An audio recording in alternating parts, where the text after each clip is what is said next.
Hello, everyone. My name is Borut Cink from All Digital, and I will be your host today to guide you through the Smart Employees for Smart Cities conference. This is the final conference of the DevOps Competences for Smart Cities Erasmus Plus project that has been implemented by a consortium of 13 partners in the last 3 years. This is our last milestone, and we are delighted that you decided to join us and discover the results that we produce and what kind of benefit it can be to you and to the wider community of the smart cities sector and ecosystem. Before we dive into the presentations, allow me to briefly introduce the agenda. We'll start with the introduction, which will be followed by a keynote speech by Professor Dr. Judith Hilde Semeijn. Then we'll dive into the project results. First, listening to Professor Dr. Kaufmann talking about the emerging smart city job roles and skills. Then Dr.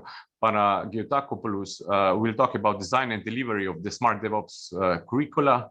We will host Ms. Stelina Chatzichristou from CEDEFOP in a fireside chat, and then we'll have a chance for a first break to re-energize ourselves.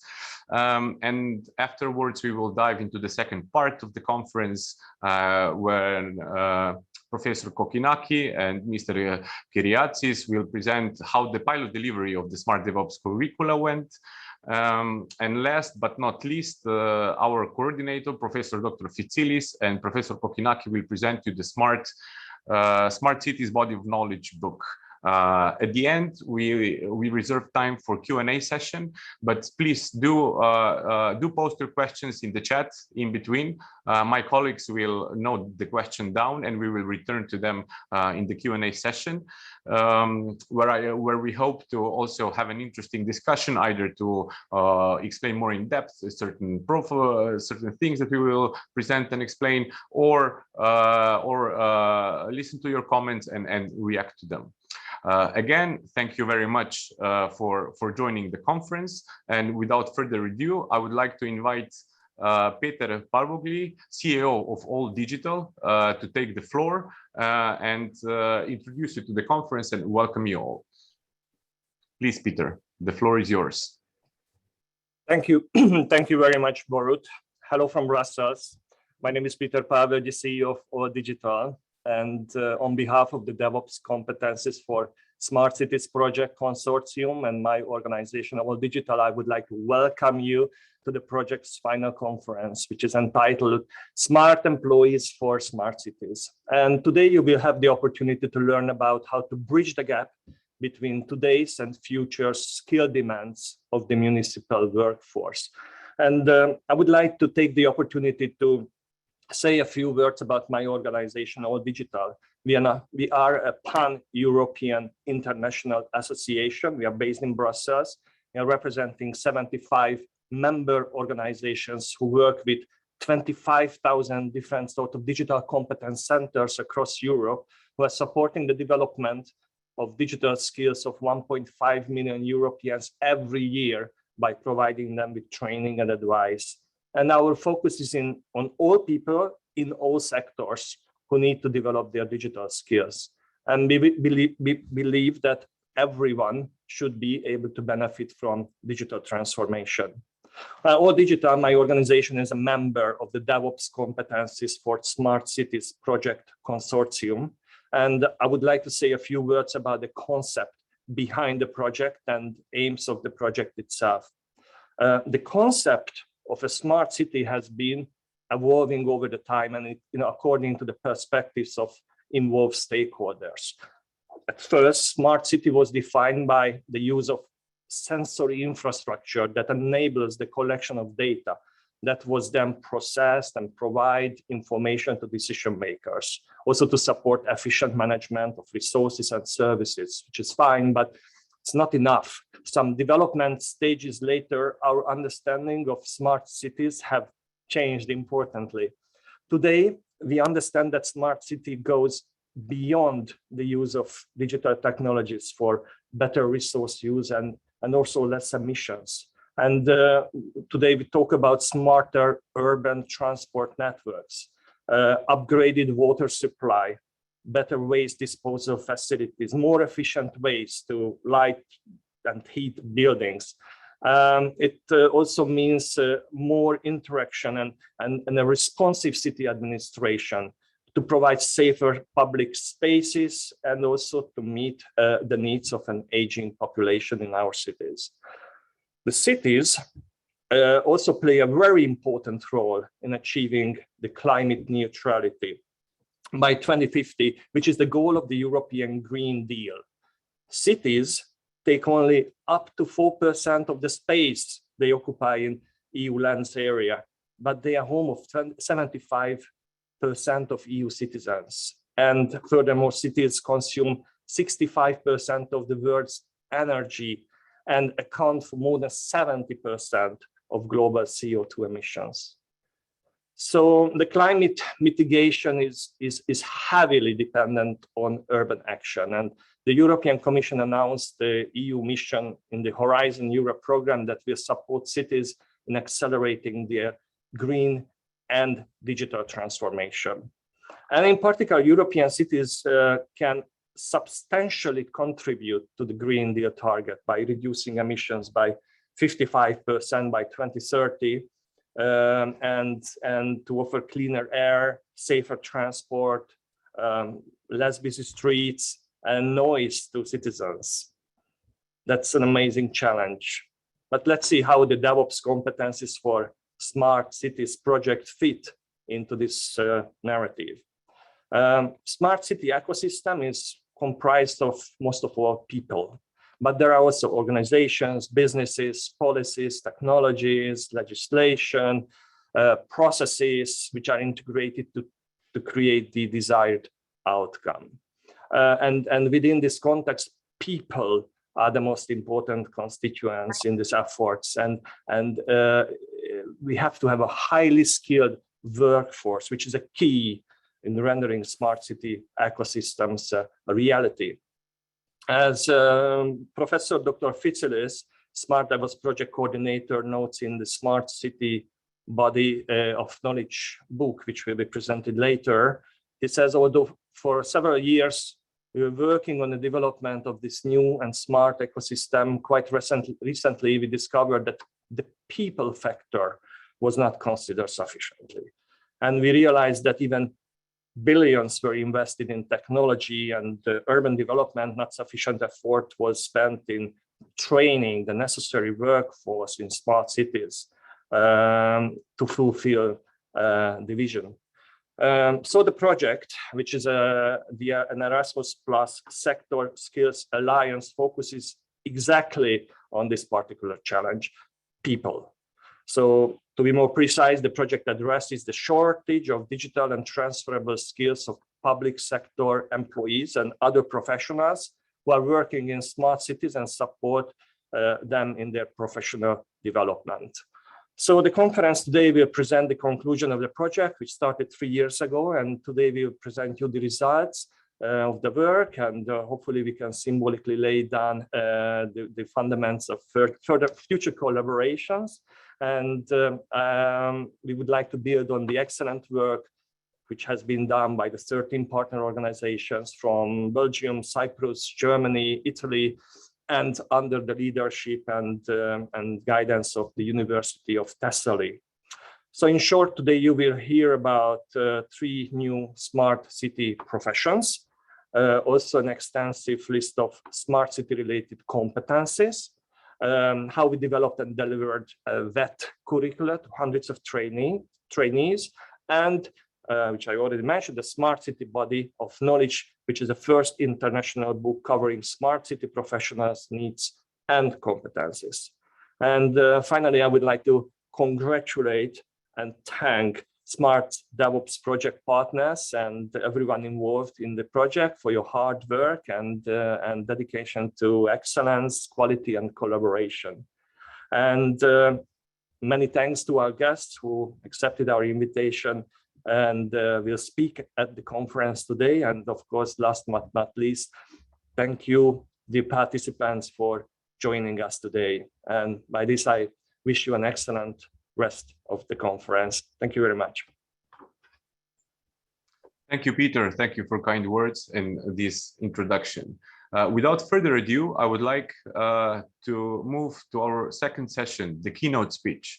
The keynote speech will be delivered by Professor Dr. Judith Hilde Semeijn from the Open University of the Netherlands. She is a professor in sustainable human resource management and head of the department organization in the Faculty of Management Sciences at the Open University. Her research interests include sustainable HRM, sustainable careers, and lifelong development in the context of resilient society and sustainable businesses. Her research has been published in national and international books and journals such as Human Relations, Journal of Vocational Behavior, Applied Psychology, an International Review, Career Development International, and HRM. She's also affiliated with the Research Center for Education and the Labor Market at Maastricht University as a research fellow. Professor Semeijn's keynote speech will focus on career challenges in smart cities. More specifically, how does the digital transformation of cities affect careers and what has to be done towards a sustainable career ecosystem in smart cities? Professor Semeijn, we are delighted to have you with us, and I pass you the Zoom floor. Thank you very much, Borut, for the introduction and for inviting me here. And I'm happy to take you along an important question about sustainable careers in smart cities for the coming next 20 minutes. And the speech is based on an article that has been published in Human Relations, which is co-work with my colleagues Chatzichristou and Irina Nikolova. And also thank you for helping me with the technical handling of the presentation. So next slide, please.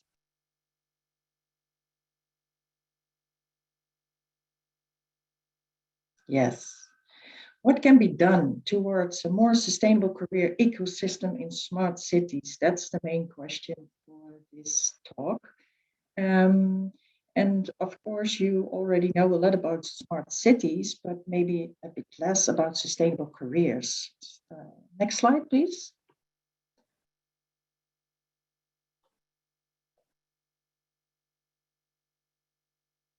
Thank you very much. Well, this will be very well known to you. Why should cities become smarter? As our previous speaker already explained to us, we are already there that almost 70% of world population is living in cities, as I understand well. So urbanization is really a big topic. In combination with the technological developments, which are going very fast, and at the same time, we have to take into account that our natural resources are becoming scarce, and we have a lot of challenges to deal with it, actually. And think of climate change and the real dramatic situations that we have been encountering all over the world the last months, at least. And it's really striking what happens, I think, right now. Next slide, please. So already on your website, there's a nice definition of smart cities, and it's perfectly in line with what we argued in our article in Human Relations, that there's a large emphasis on, of course, the technological development. And at the same time, we see that the people aspect is becoming more and more important, as the goal of smart cities is also about safety, resilience, sustainability, etc. So next slide, please. So it can be interesting to have a look at rankings of cities, because of course it's difficult to measure how smart a city is right now. Well, there's the Cities in Motion Index, which is published every year. So I think the next publication will follow soon, but we have the most recent version to share here. And London and New York are still competing year by year to be the best smart city in the world. And this is based on measurement of 9 dimensions, for which the economy is still the most important factor. But you see the other 9 dimensions here as well. And what's striking to me is that the economy is weighed in the most strongest way. It's 1.0, while, for example, other examples, social cohesion is for a 0.4 importance taken into account, which is of course discussionable, and therefore they also want us, all the public, to be reflective and give our feedback to help measure the smartness of a city, because behind these 9 dimensions there are more than 100 indicators, and these are still developing, changing, and maybe we have some new insights that can help us to have an even better measure in the end. Next slide, please. So currently, and I hope you can see this a bit on your screen, here are the pictures, the graphs for 3 cities: London, the number 1 in the rankings, but also for Zurich, a smaller city in Switzerland, and Athens in Greece, to give you a bit nearby feeling.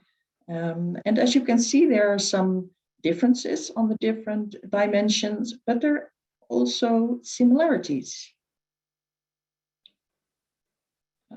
I'm not sure how to expand the PowerPoint, but let me tell you in the meantime that, for example, the differences are large in terms of social cohesion, in terms of human capital, and at the same time, we also see some similarities when it comes to governance. There's room for development, and also on the dimension of environments, there's much room for development in the coming years, I think. Maybe important to tell is that human capital is based on educational backgrounds and the access to culture. Next slide, please.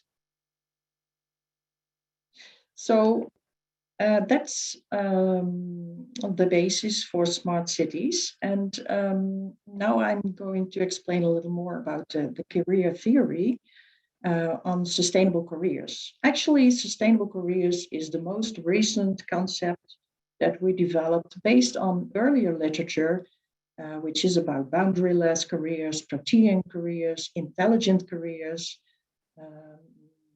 And in red, I put the element of sustainable careers, which is the most, one could say, new or extra,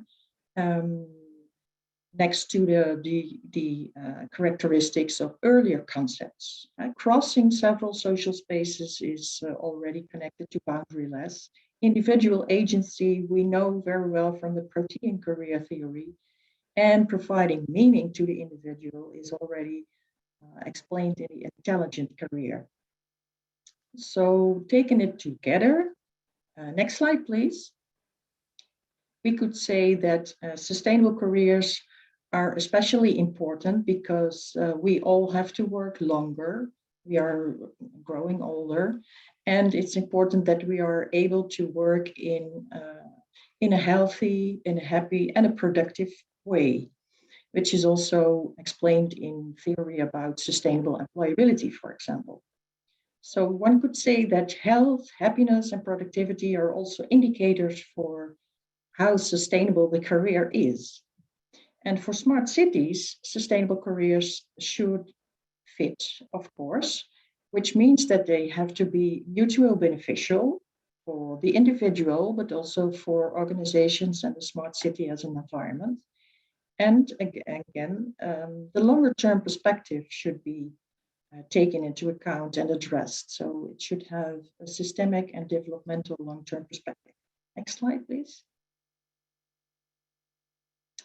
Yes, and that's why it's also challenging. It's already challenging, and in the development of smart cities, we have to take that into account. Next slide, please. because careers and the environment in which people work also have to have a certain amount of fit. There has to be a congruency between the personal skills of people, their personality, their abilities, and what is required of the environment. And in a smart city, we argue important elements for the fit are resilience, the intelligence, which has to do with data and smart solutions, and employability, of course, which is very important to have work and to be able to stay at work, etc., and develop. Next slide, please. So in essence, we can see two main important challenges in smart cities for careers, for sustainable careers. And we say that, in fact, the city fit is unbalanced because ICT literate and highly educated people are advantaged, while people who are less educated and ICT literate have a disadvantage.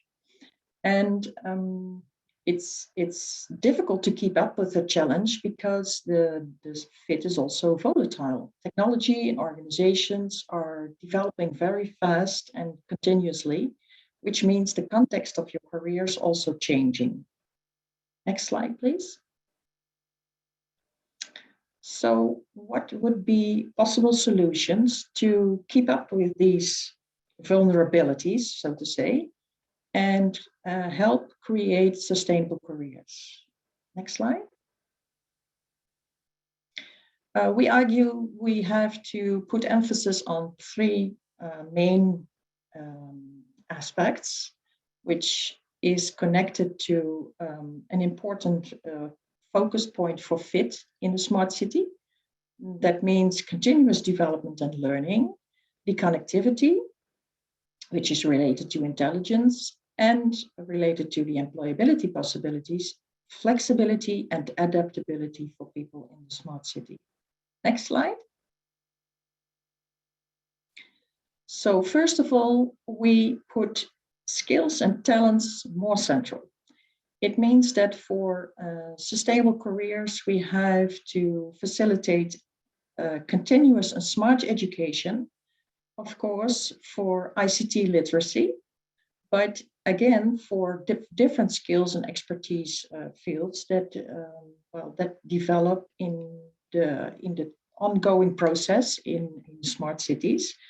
And it means actually that we have to address and facilitate lifelong development in its broadest sense, in a humanistic sense, because in the smaller sense, it's coupled to the economic aspect. And this is maybe because also human capital is related to the more economic outcomes for people in educational terms, while we are now trying, and it's absolutely a big need that we can make use of people's skills in a more broader sense. So not educational background will be important, but really their actual skills and expertise. Next slide, please.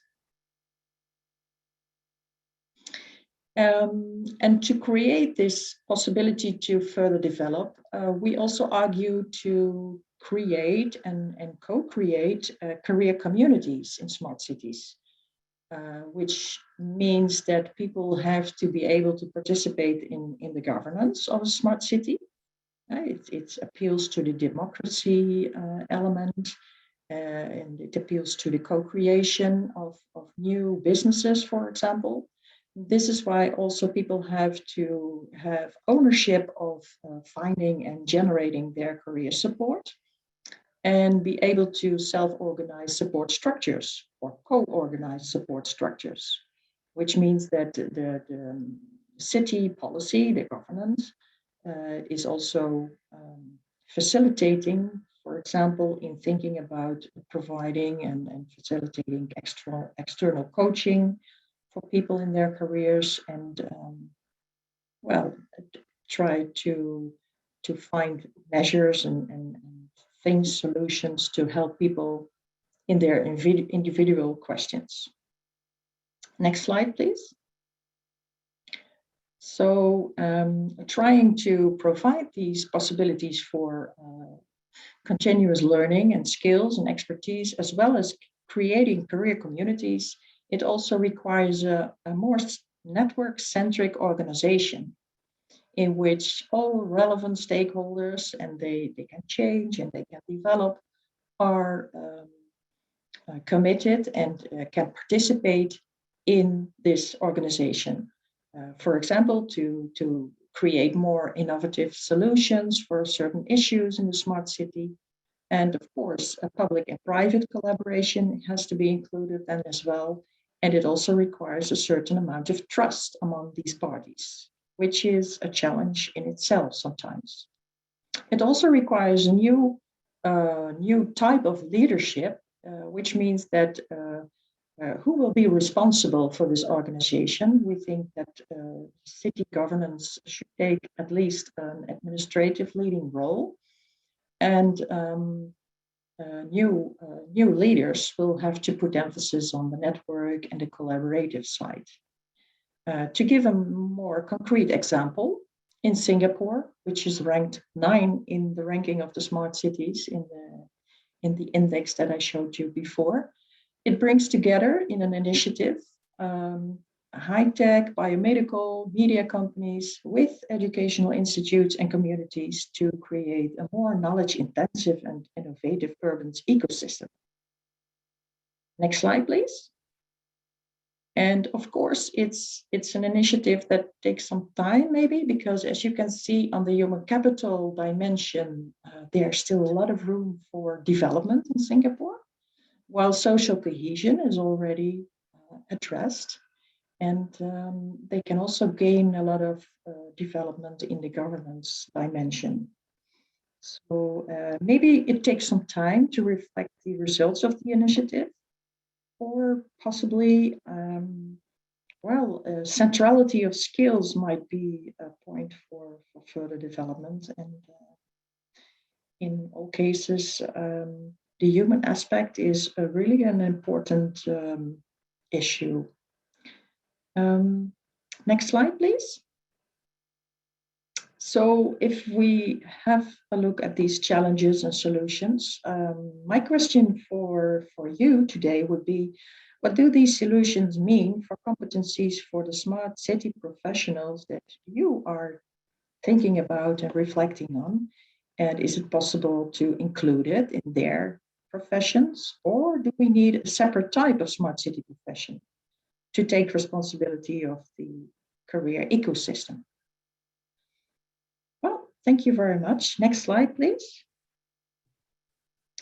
Thank you for your attention, and I will be around for another 15 or 20 minutes to answer your questions, which will be in the chat function.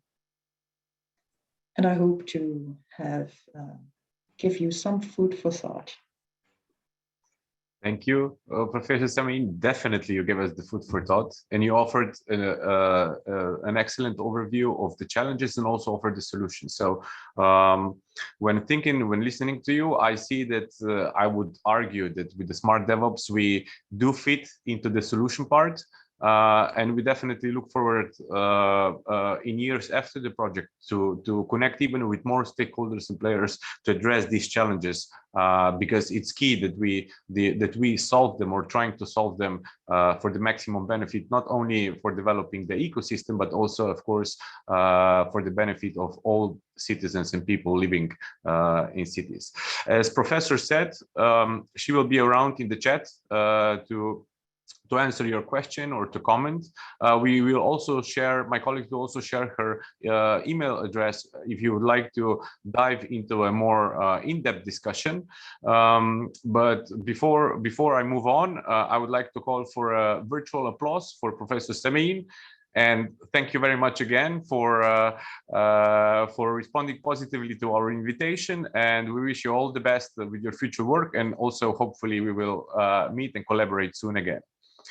Having said that, the time is always pressing at the events, no matter if they are online or face-to-face, and we need to move to the next session. We will be listening to Professor Dr. Kaufmann, who is a professor for international sales management at the Manheim University of Applied Management Studies and head of the Management and Corporate Management degree program since 2006. Before he joined academia, he worked in the German banking system where he gathered extensive management experience. Professor Kaufmann, together with his colleagues from the University of Applied Management Studies, led Smart DevOps efforts in Work Package 2 that focused on identification of emerging roles of smart city DevOps professionals. The effort followed three main objectives: to transfer the knowledge from other projects, map the training needs, and describe the emerging job profiles. But of course, much more and more in depth will be explained by Professor Kaufmann. Welcome, Professor Kaufmann, and thank you for being with us. The Zoom is yours. Yes, thank you, Borut, for this very kind invitation. I would like to bridge from Professor Judith Semeijn to my presentation. She was asking the question, do we need a separate type of smart city professions? And I would like to answer that with a quote we got in qualitative research from a chief digital officer in a city who said, all our employees need to unlearn what they have learned in the last 40 years. So I think that's a very good question posed to us. So I'm presenting the findings of Work Package 2, for which the University of Applied Management Studies Mannheim was responsible. I'm also speaking in the name of my colleagues, Professor Dolores Sanchez-Bingoa and Professor Christoph Sandbrink. Here you see our research design in a nutshell. You can imagine it's not an easy task. It's quite challenging to put all the data of this very intensive project into 20 minutes. So I do my best and I ask you to jog with me through this number of findings I will present to you. First, we started a narrative literature review as we had a very emerging body of knowledge. We tried to find the gaps. We looked at the different competence typologies and also strategies in smart cities. And then we created our hypothesis. From our research philosophy, we have, from an epistemological viewpoint, we are critical realists. So we are trying to have a triangulation between quantitative research and documentary analysis and qualitative research. So we started with a quantitative study, 4 national surveys translated in 4 languages. We got relative limited response. We got 63 questionnaires for the smart city planners and 15 questionnaires back from the digital officers. Notwithstanding immense personal efforts, for example, going to the Smart City Convention to Berlin, trying to win people to fill in the questionnaire, we realized that the questionnaire was complex and maybe a little bit too early as far as the knowledge level is concerned. So the results are more in descriptive nature. We then engaged in a documentary analysis, looking at key success factors of awarded smart cities, which you will then also see afterwards reflected in the qualitative research. And we tried to actually find the gap between the needs of the smart city administrators and the educational and training offers on a national and European level. We shifted our focus then thereafter to qualitative research with 40 interviews and focus groups applying a case study research method and conducting content analysis. And the outcome at the end of the day, we created innovatively, also compared to the national and European frameworks, a typology of competencies. and synthesized all those competencies. And from that, we then actually created our first global MOOCs course, and pilot tested this MOOCs course in Cyprus, Germany, Greece, and Italy. Having been also a teacher in this pilot testing, I was delighted to see the connection between the models, also the pragmatic recommendations from case studies related to concrete cases of our participants. And that connection was also regarded by the participants as very, very beneficial for them. And last but not least, we would like to create a sustainable network of international best practice in which all of you are cordially welcome. What we looked at it in the literature review, publications on smart cities, smart city dimensions, for example. Here, just to give you one source, Griffinger-Handelmeier, 6 dimensions of a smart city, then smart city strategies, but also the very important discussion on technical, citizen, or people-driven philosophy. Then we looked at more technical data, publications on technologies, on software infrastructure, also very specifically on DevOps publications and on DevOps related competencies. When we were relating to the smart city challenges, we related, for example, to the Gartner Group, which has, in my personal opinion, a very good longitudinal study on software lifecycle development, which you can see, for example, in this slide. The research gaps we found related to a missing link of smart city applications with a citizen perspective or an IT perspective. We also missed an integrated skill portfolio, here interrelating transversal and digital competencies, IoT, specific IT competencies, DevOps related competencies, and transferable managerial and entrepreneurial skills. And this portfolio was so far not differentiated by planners, IT managers, and IT officers. And academic models for smart city planning are missing. So then we created our hypothesis. To just briefly highlight it, to explain them, you see our research model with the level of competencies in the very center, with the diverse competence categories, general, transversal, IT, IoT specific, smart city related competencies, and then differentiated by city planners and chief digital officers, as well as the relationships of that central concept of level of competencies with external cooperation, citizen-driven strategies, and the level of the smart cities. Here you see, for example, some exemplary descriptive findings. The average level of competence per subdomain. You see here that smart governance is the highest perceived competence per subdomain, followed by smart economy and society and smart living, and then natural resources and energy, transportation and mobility.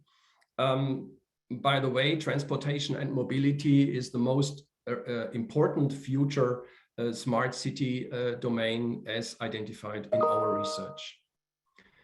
Then you see here a summary of those most requested transversal competencies differentiated by the smart city planner, the chief digital officer or IT officer, and those competencies where they would require support. Exemplarily, let's just look at a general technical transversal skills. Emphasized was the lack of technical skills to switch from operational to strategic tasks for smart city planner. Geospatial competencies for chief digital officers, and support was requested in terms of ICT, hybrid media literacy, or IoT supportive skills. And of course, if you just look, for example, at methodological competencies, creativity, together with design thinking, ranked highest for the smart city planner, and efficiency orientation, highest with the chief digital officer, and research skills. That is an important aspect if it comes to citizen participation, citizen involvement, was required as a most prevalent support part. Now, you see the other competencies. It would go too far, you know, to go in detail, but what you see, we have highlighted the most important requested competencies. Maybe here, specific technical competencies for smart city planners. The technical infrastructure for net teamwork was regarded as very high, as well as urban innovation, and big data management for the chief digital officer, whilst cooperation with external partners related to mobile development or IT and cybersecurity.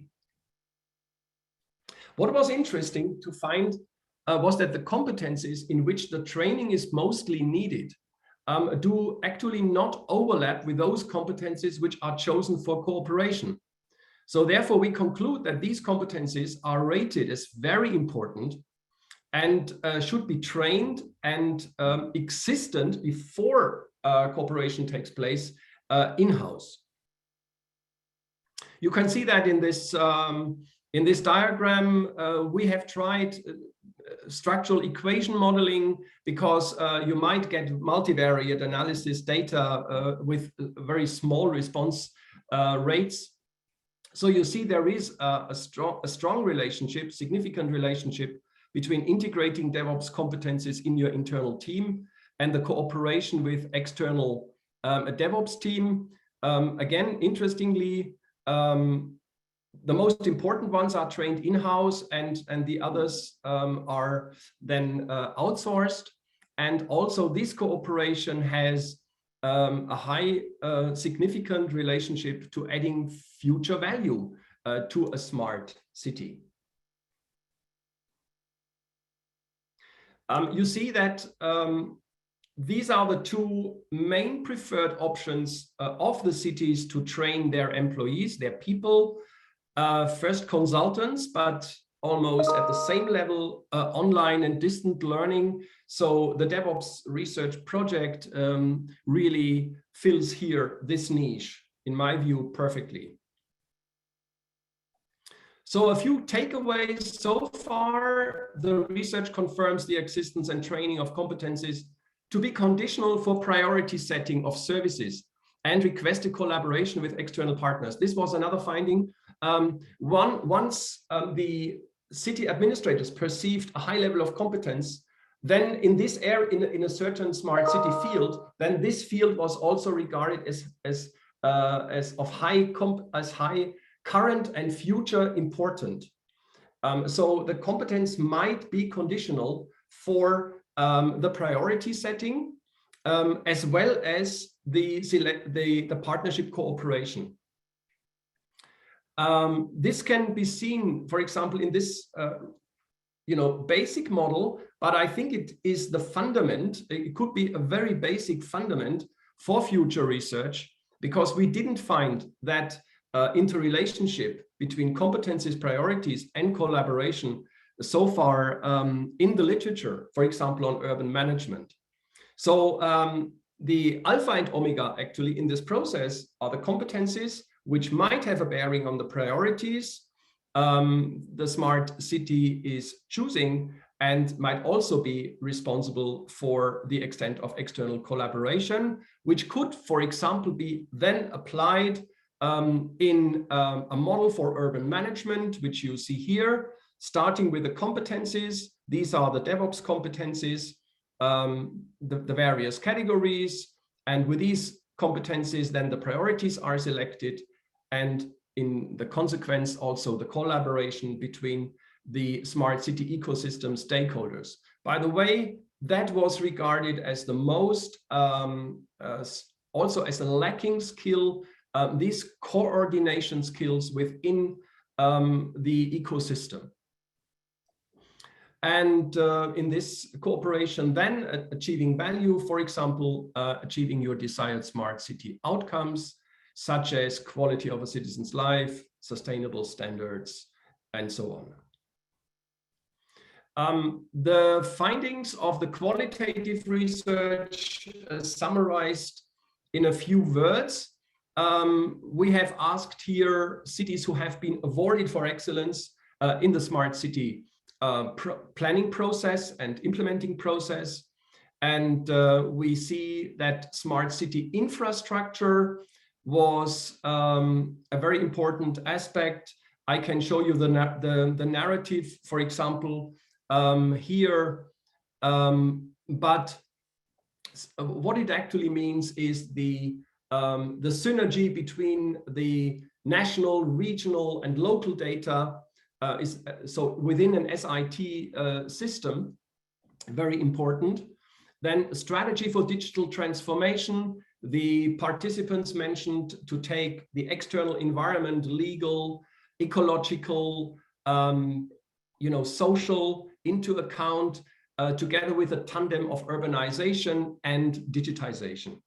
The citizen aspect focused on, interestingly, on a fun aspect to make that involvement of citizens enjoyable, and also to gain the citizens' attitude that they are responsible for that smart city development.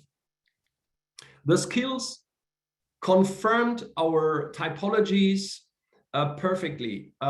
It was important, or it was mentioned that it is important to have multidisciplinary competencies and skills, mixing IT skills with soft skills, for example, and also upgrading the general managerial skills, to which I will come back later in the context of the European frameworks. Then the smart city education as another important component of that diamond of success factors, both internal and citizen related. And an innovative and more an inductively created factor was the smart city identity, although it was indicated by the literature in terms of regional branding or city branding, and also what you heard with Professor Judith Semeijn now, social cohesion, for example. Smart city identity was regarded as an important point. So there shouldn't be a mold which is imposed on all the cities, but the smart city should create their own strategic plan based on, for example, traditional historic background, architectural background, but also newly created factors of production, like innovation culture and also, for example, music, as my hometown Manheim is trying to position themselves. So we have then integrated all our data, all the different research parts into our synthesis of competencies, which you see here, the transversal skills, for example, in the left column, and each national partner together with the interview participants and focus groups had to evaluate those competencies. And based on this list, the MOOCs courses were selected. Regarding the competence frameworks, exemplarily the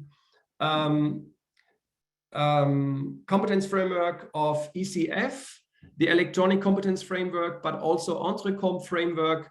What we found here, when we compared those frameworks with our competence typologies, we found that the European competence frameworks do not distinguish between mandatory and optional competencies. They also show most of the transversal competencies, like the DevOps project, but the DevOps project includes more innovative competencies like intercultural skills, decision-making, networking, balance, transversal, and digital skills. And interestingly, also patience was mentioned by our interviewees.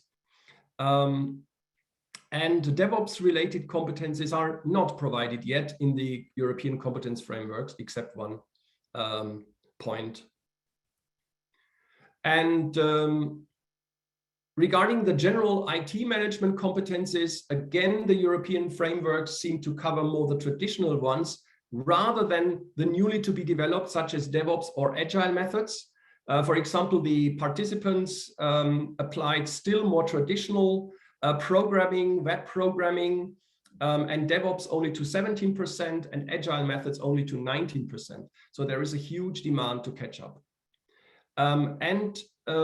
Relating to smart city related competencies, also this needs to come to the fore, or is suggested to be added to the European frameworks,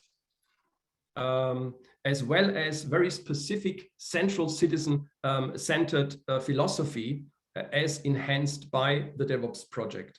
The participants relating to this point were quite balanced between the priority of a technical and citizen-driven technology, still a little bit more technically driven, but the majority of about 48% would prefer a combined technological, citizen-driven, process and people-driven philosophy, about 90% actually agreed on having a co-decision process together with the citizens. So these are my conclusions. We need to balance between transversal and digital competencies. Transversal competencies are mandatory for both the smart city planners and the IT managers. Both have very strategic roles to play. For the IT officers, they have more an operational role to take.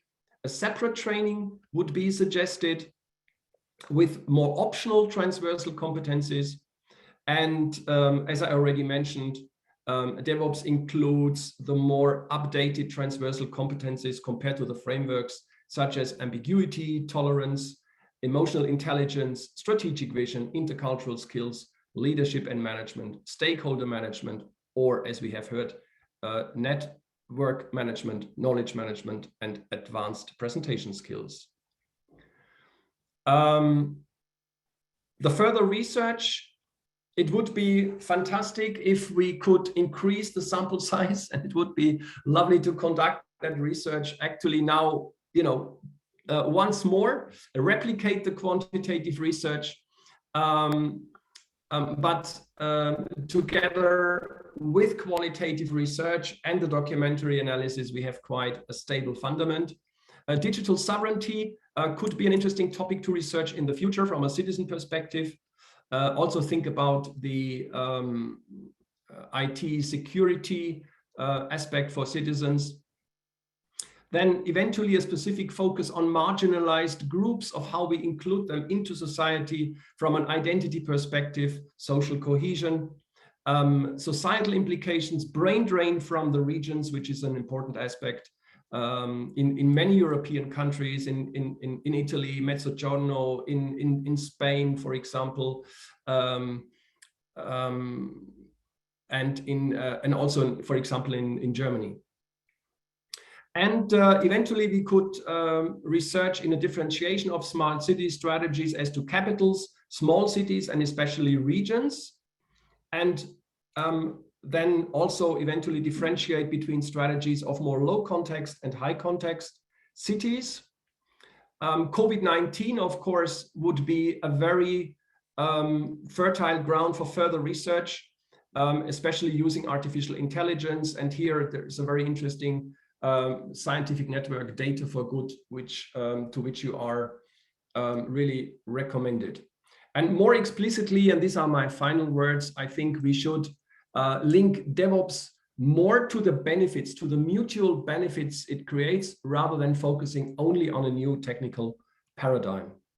If you would like to read more on this presentation, you can see here 2 papers I have published with my colleagues, and also the book of Panos and Angeliki, which will be presented later. Thank you very much for your attention.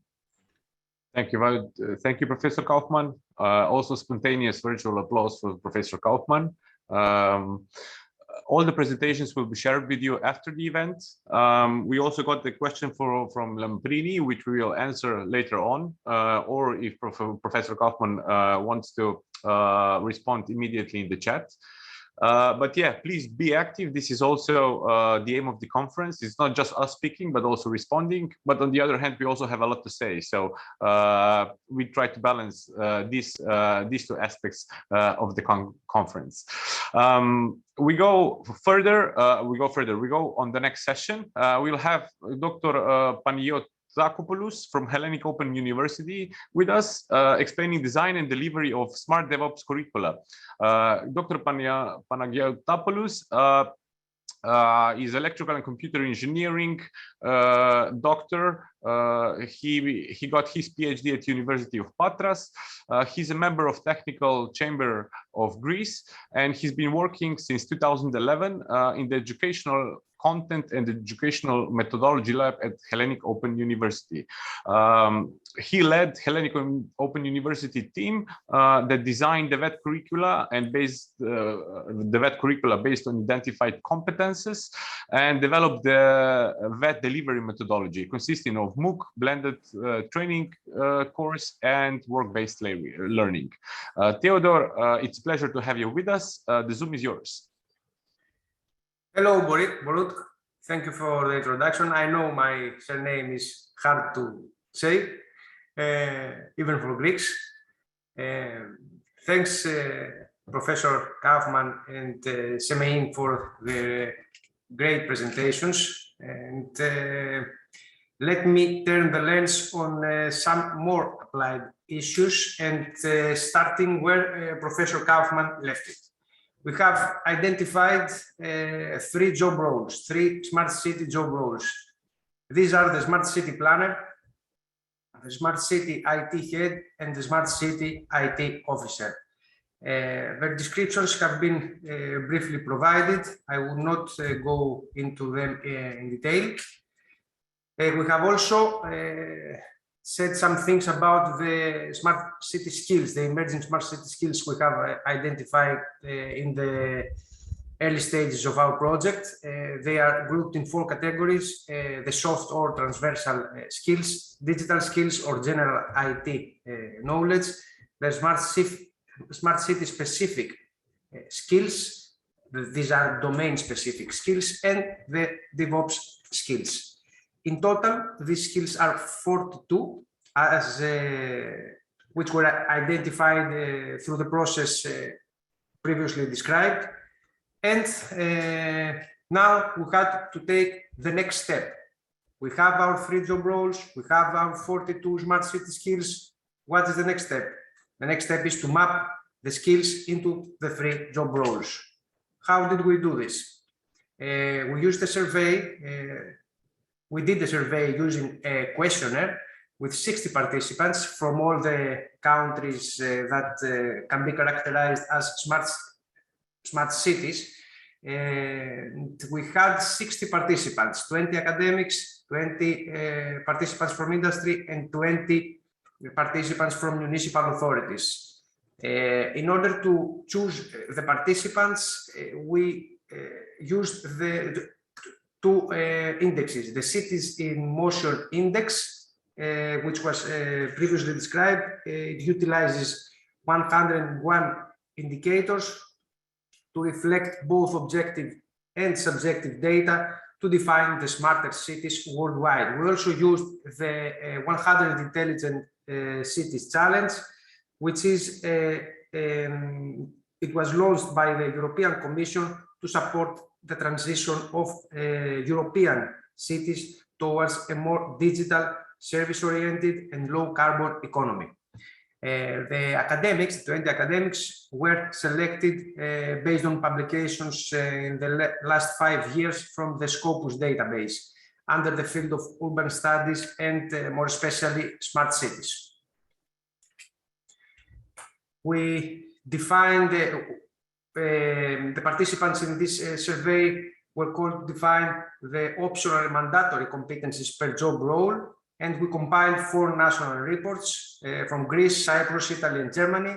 We integrated these reports and synthesized them to create 3 VET curricula, 1 for each job role. We only considered the mandatory competencies. You can see here how these curricula were drafted, and an excerpt of a part of this curricula using only the transversal and soft competencies.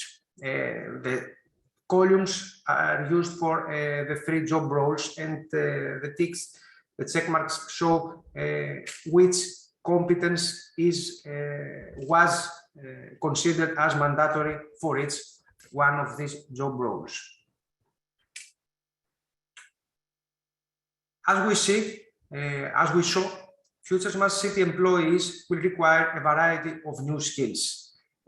Professor Semeijn, in her presentation, showed that continuous education is very important, while the literature also suggests that alternative educational paths are very important for training and retraining municipal employees. The literature also suggests social media, workshops, e-learning, work-based learning, and adaptation of school and university programs for creating curricula in the smart cities field. The DevOps training methodology, which we defined, integrates several educational strategies which are suggested by the literature to deliver a comprehensive training program, which is the first program of its kind. There isn't any similar program being put forward yet. We can only find some educational interventions in formal education, that is bachelor, some adaptations in bachelors, and creation of new masters. This is our training methodology. It consists of 3 phases. The first phase is the MOOC, Massive Online Open Course. The second phase is the blended learning, and the third phase is the work-based learning. Now, in the MOOC, during the MOOC comprises an introductory course which provides common skills for all job roles. During the blended learning, we have 3 training paths for the 3 job roles. It delivers specialization courses. And then during the work-based learning, we have the internship. Now, we will move into the subject of creating this training program. Instructional design refers to the systematic design and delivery of educational products and experiences. For our instructional design, we used the ADDIE model. We will call it ADDIE model, that includes 5 different stages.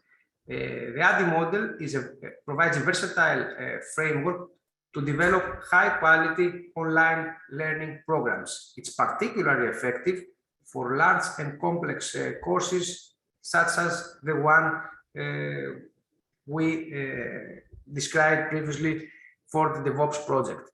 It supposes the realization of each phase in a given order and focuses on iteration. It follows a team-based approach for content design and development. The 3 different actors are the authors, which have as the responsibility to design and develop the content, the technical reviewers, who monitor intermediary outcomes, assuring they follow the instructional design guidelines, and the scientific reviewers that assure coherence and validity of the produced content. Here you can see the outputs of the 5 ADDIE stages, and let's take a closer look in each stage and how this was implemented in our project. First, during the analysis, we have to specify the course purpose, the learner's characteristics, the objectives of the MOOC or the specialization courses, the structure, the timetable, etc. For example, for the DevOps MOOC, we specified a weekly workload of 8 to 10 hours. Each week would contain 1 to 2 modules, where each training module stands for 1 competence or skill. Each module would require 3 to 6 hours of study time. This means that we had to create learning material equal to this amount of study time. Each module consists of 2 to 6 units, and in each unit, a combination of core learning objects, additional educational material, collaboration, and assessment objects are considered. We also included 1 assessment test per learning unit. So if a module had 5 learning units, it would include 5 assessment tests. The MOOC contained 15 competencies, which were common for all job roles, and our initial target was to achieve more than 700 participants.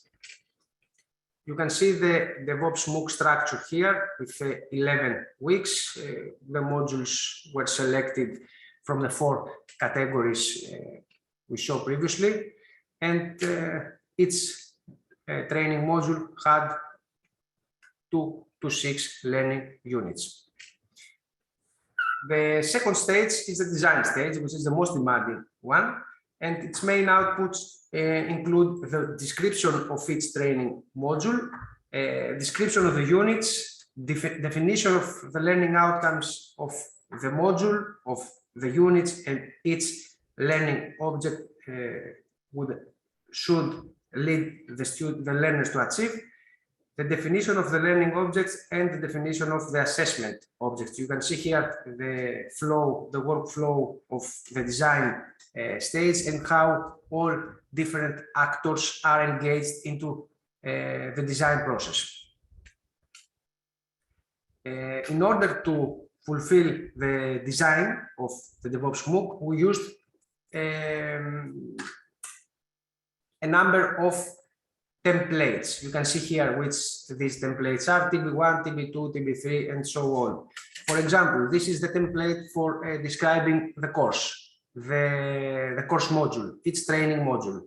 We have some fields generic and some fields to define the learning outcomes that this module aims at. We used the ABCD and SMART approaches, and also leveraged the Bloom taxonomy of verbs.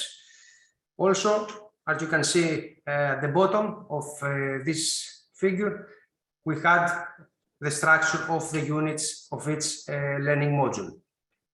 The third stage concerns development, where the production of learning and assessment material is performed. All learning objects and assessment objects are based on the identified learning outcomes. This means that we created learning content that targeted the learning outcomes defined during the design phase. And the assessment object would assess whether the learners achieved the foreseen learning outcomes or not. Moreover, this phase includes the course development, which is to set up the e-learning platform and upload the material and develop the user guides.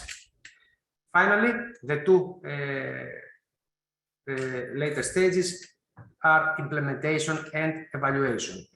During the implementation, we provide the pilot course, and during the evaluation, we assess almost everything. It's performed in two different stages: the formative assessment and the summative assessment. Here you can see the platform, the home page, and on the right side you can see the training modules provided during the different weeks. More details will be presented later from Professor Kokkinaki.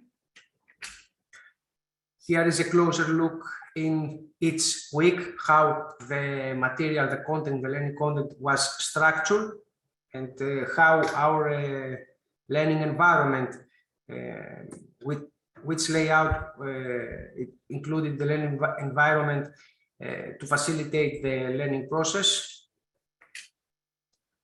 And I will focus on summative assessment provided by learners. We had an assessment from experts, ICT experts, pedagogical experts, smart city experts, but I will focus only on the assessment provided by learners who assessed 5 dimensions: the learning platform, objectives and content, workload, support and interaction, the competencies and the learning impact of the MOOC, and the overall learning experience. These are 6 questions on the left related to the quality and relevance of the MOOC, and on the right you can see the responses, which are very positive and very encouraging for what we have developed.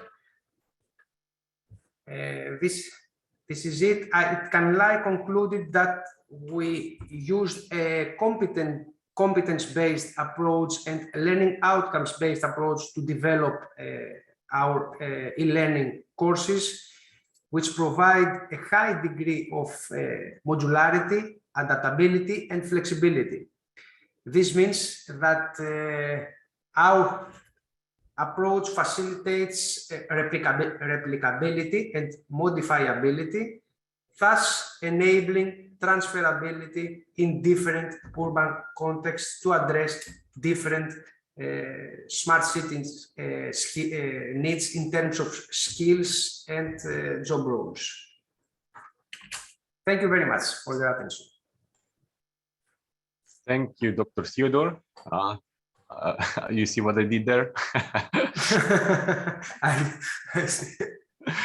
Thanks for a very insightful presentation. Please write all the questions for Theodor in the chat.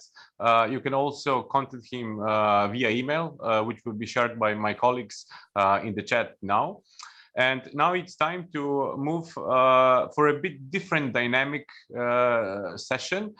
We will have a fireside chat, which features a discussion between me and, in this case, Miss Stelina Chatzichristou is the Greek surnames all day long for me. Stelina works for European Center for the Development of Vocational Training, which you might better known as CEDEFOP. Stelina, do we have Stelina here? Can we spotlight her, please? Yes, hello. Yes, perfect. Thank you very much. And if you can also add me to the spotlight, thank you.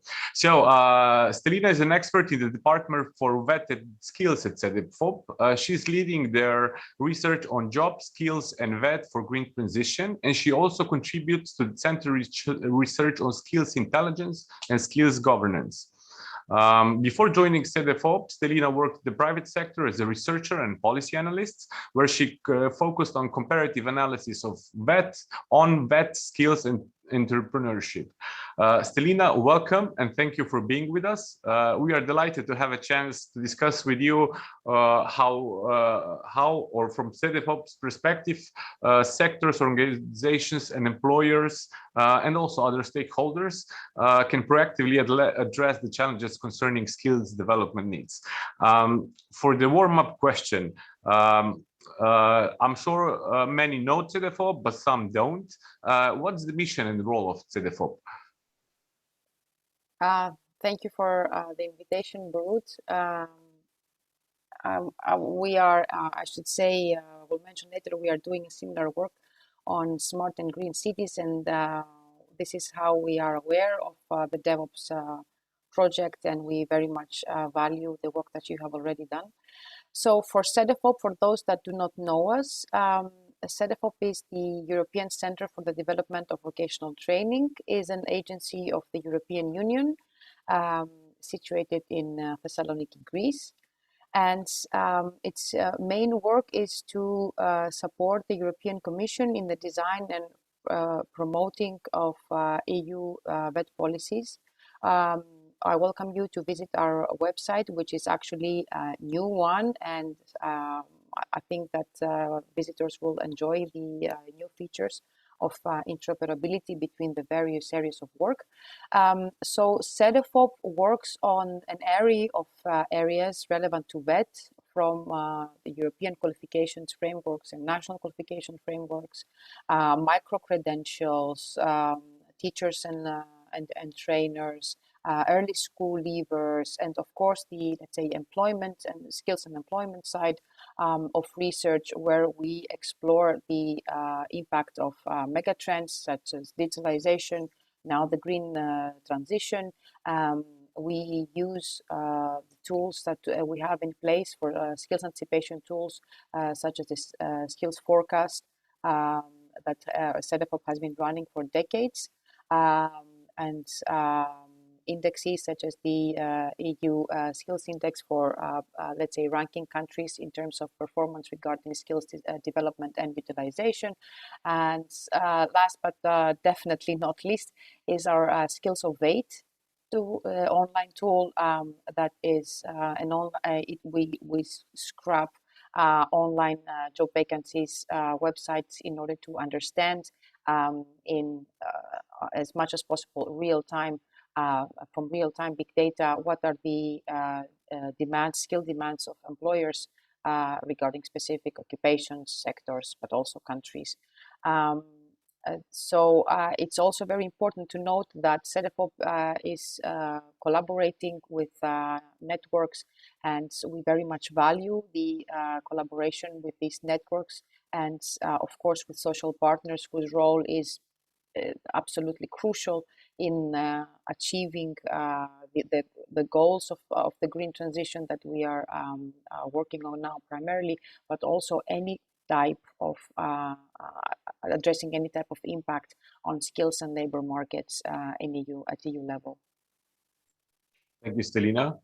It sounds like a never-ending job, right? But jokes aside, it's very, very interesting. No joke. Anticipating future trends in employment and skills is a big set of tasks for countries, the EU, and other big organizations in different sectors.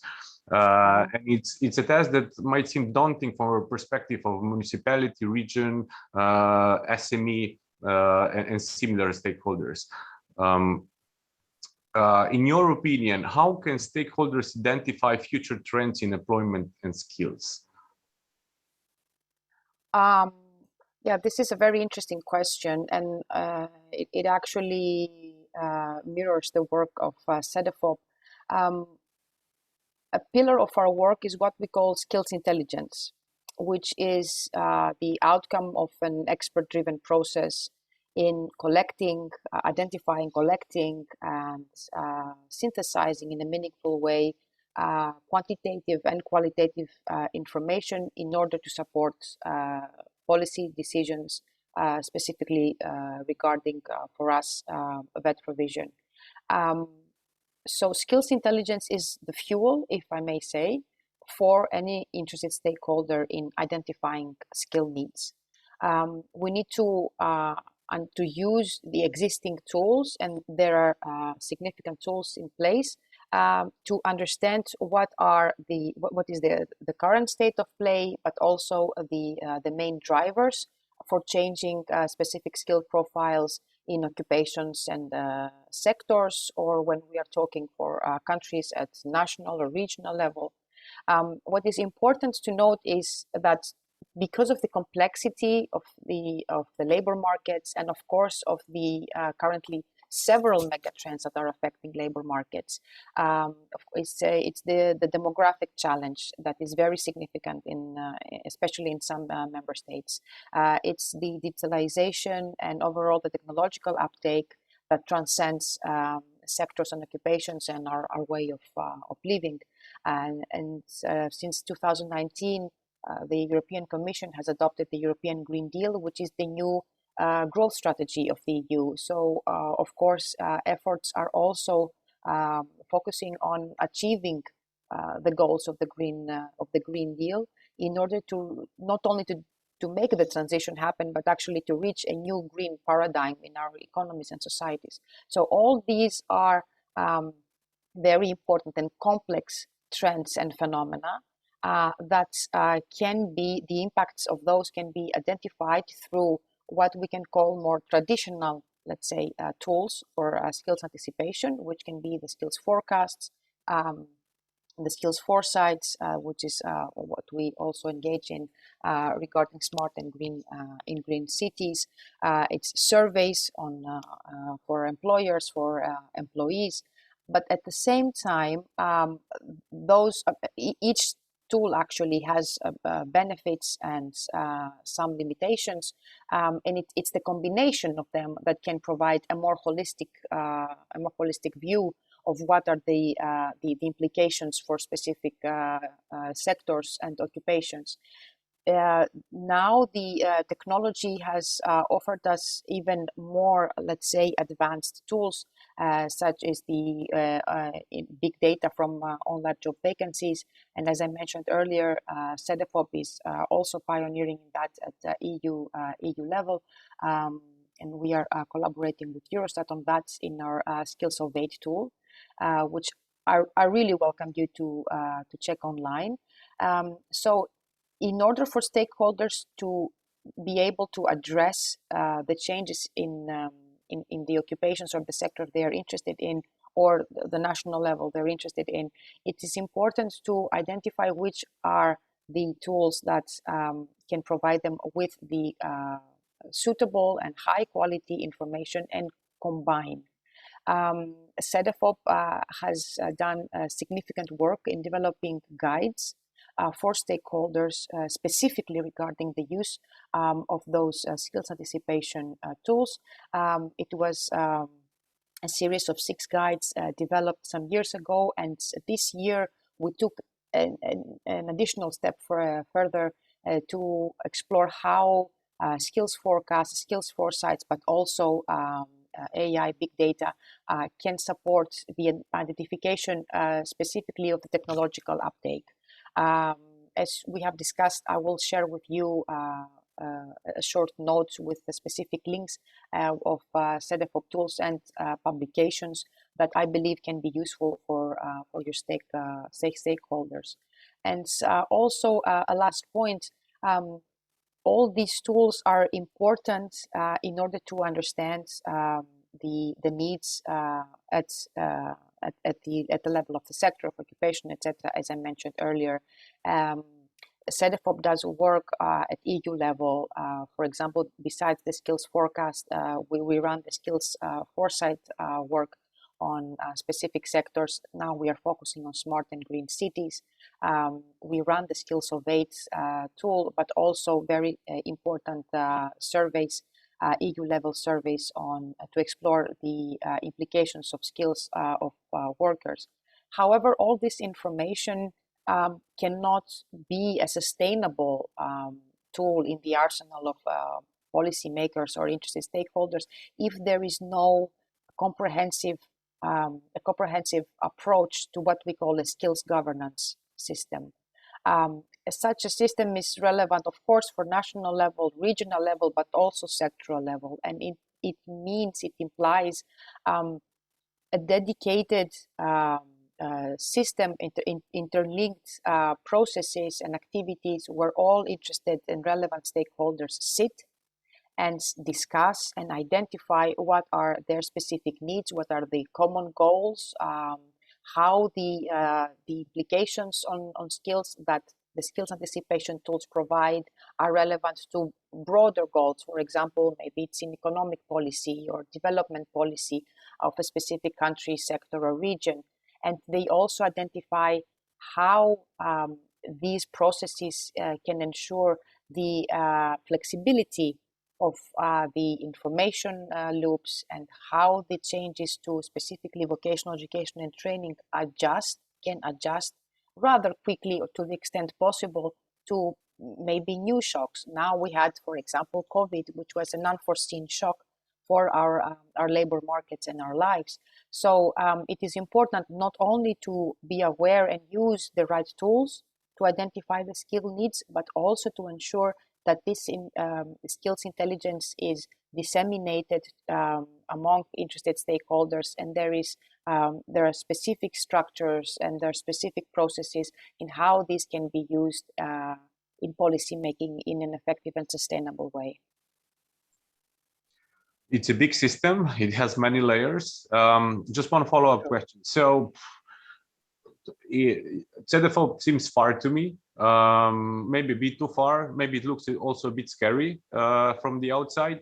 Who can I contact, work with on national level? Are these employment services, or should I turn to industry associations, sectoral associations?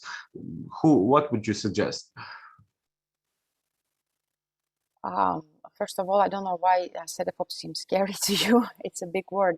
It's true that we, as I said, we collaborate with the European Commission for EU level policies. We have been working with specific countries on specific projects, for example, on skills governance, but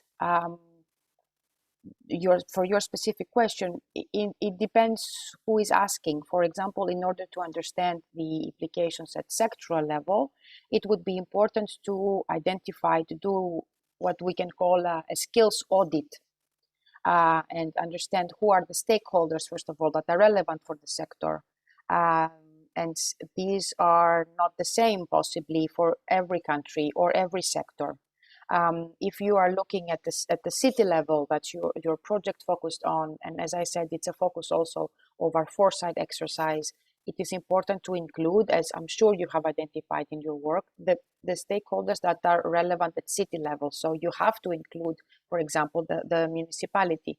Regarding, as you said, the public employment service, possibly they do have information about the, of course, job vacancies, and depending on the country, there can be information about shortages in specific occupations, training opportunities for occupations and sectors, or for specific groups, for example, the unemployed or other vulnerable groups, depending on the situation. You mentioned the chambers. It's another very important stakeholder that, of course, again, depending on what you wish to address, if it's for sectoral level, if it's for national level, it would be important to understand what is the role of the chambers, and if you should include, let's say, only a chamber representing a specific sector or occupation, or even several ones, or if you wish to invite also, for example, chambers that represent occupations that are not that prominent in a region or in a country, but they regard occupations that are very important, for example, reaching the green transition goals. So as you will see in the guides, CEDEFOP guides, if you go through them, there are already, of course, from experience and literature review, specific stakeholders that are considered very important, definitely the social partners, definitely the vet providers, but it is important to identify the specific locus of work for what you want to achieve, and then to ensure that you adjust whatever is written in the guide or in the literature to the local needs. So yes, you may need to go to the Public Employment Service or retrieve data from the Statistics Office, but also you will have to see what is necessary for you to understand the specificities of the sector or of the city or whatever it is the focus of your work. Thank you. Please don't be afraid of us. There's nothing to be afraid of. Well, yeah, I chose the wrong word, definitely. Not afraid, but when such a big structure and so many information and so many stakeholders in that sense. But yeah, I will stop talking about this to not go even deeper on that. I would rather focus on and move our discussion more towards the sector of cities. CEDEFOP is currently conducting a skills foresight exercise on smart and green cities. It's ongoing, so the results are not here yet. Can you tell us a bit more about the rationale behind this, and what are you focusing on, and maybe also when can we expect to see the results? Mm-hmm. thank you for that. We're very, very excited about this line of work. I'm working with mainly my colleague, Ms. Ioana Napirala, and we are very lucky to have Professor Vasileios in our expert group. The rationale you asked about the foresight exercise, as you know, and was mentioned, the European Green Deal is the new growth strategy of the EU. So CEDEFOP had been for over a decade working on exploring how the sustainability element affects jobs and skills at EU level, and now we have focused more our work and of course increased the pace because of the Green Deal. We've seen already in our research, and of course this is corroborated by findings from other international organizations and research centers, that in order to better understand the effects of the Green Deal, it is important to delve into the sectoral and occupational level. So in order to do so, because of course we see from our work on from a dedicated skills forecast scenario we ran on the implications of the European Green Deal, and it will be a publication available in just before Christmas. We see that, of course, the implementation of the European Green Deal is expected to increase employment at aggregate level, at EU level. However, it's not fully the case for all sectors and not fully the case for all occupations. So we decided to run foresight exercises, which are forward-looking. We want not only to discuss what is going on now, but mainly how will the implementation of the Green Deal, like making our specific sectors greener, if I may say in a more simpler way, what would be the effects specifically on occupations, and some occupations, which will be possibly new occupations coming up, which will be the implications for skills, and most importantly for CEDEFOP, how can VET specifically support this change, this transition? Because the focus of our work, of course, is vocational training. The cities, the smart and green city, one can say, you say sectors, but it's not a sector per se. That's true. However, because of the importance of cities, which host, of course, millions of Europeans, and we truly believe that they will harness the benefits can harness the benefits of the green transition, and of course of the increased uptake of technological advancements, of digitalization. It was very interesting for us to see how, let's say, the combination of smartness which can be attributed more to let's say, digitalization, how it can support a more sustainable way of living and developing in the city. So how can cities be smart and green while implementing the European Green Deal, and what will be the implications on jobs and subsequently on VET. So that was the rationale of doing the foresight at sectoral level, and primarily, as you asked, for why choosing the specific focus on smart and green cities. We expect that the results will be out, let's say, in just before the summer of 2022. Because, as you said, it's a work in progress. We have started with our expert workshop, and then we have next steps to collect more information and analyze. And so I would say we can expect the results to be published before the summer. Okay, we'll be close. We'll keep you updated. Thanks, and we'll spread the word forward. We are a bit tight on time, but I have a very interesting question that I want you to answer. What would be the 3 general takeaways from CEDEFOP's overall experience and expertise that the local administration and smart cities should take note of when planning, thinking about reskilling, upskilling their workforce? Now, that's a very interesting question. My response will draw from the already experience of CEDEFOP and my personal work experience, and a bit of the preliminary findings from the foresight exercise.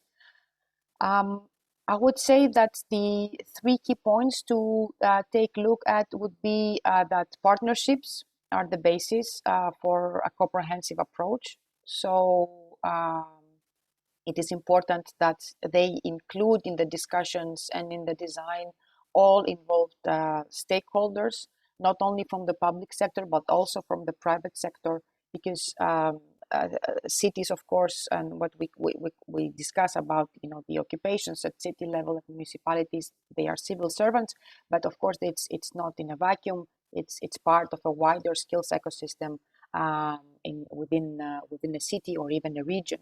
So partnerships with involved stakeholders are very important.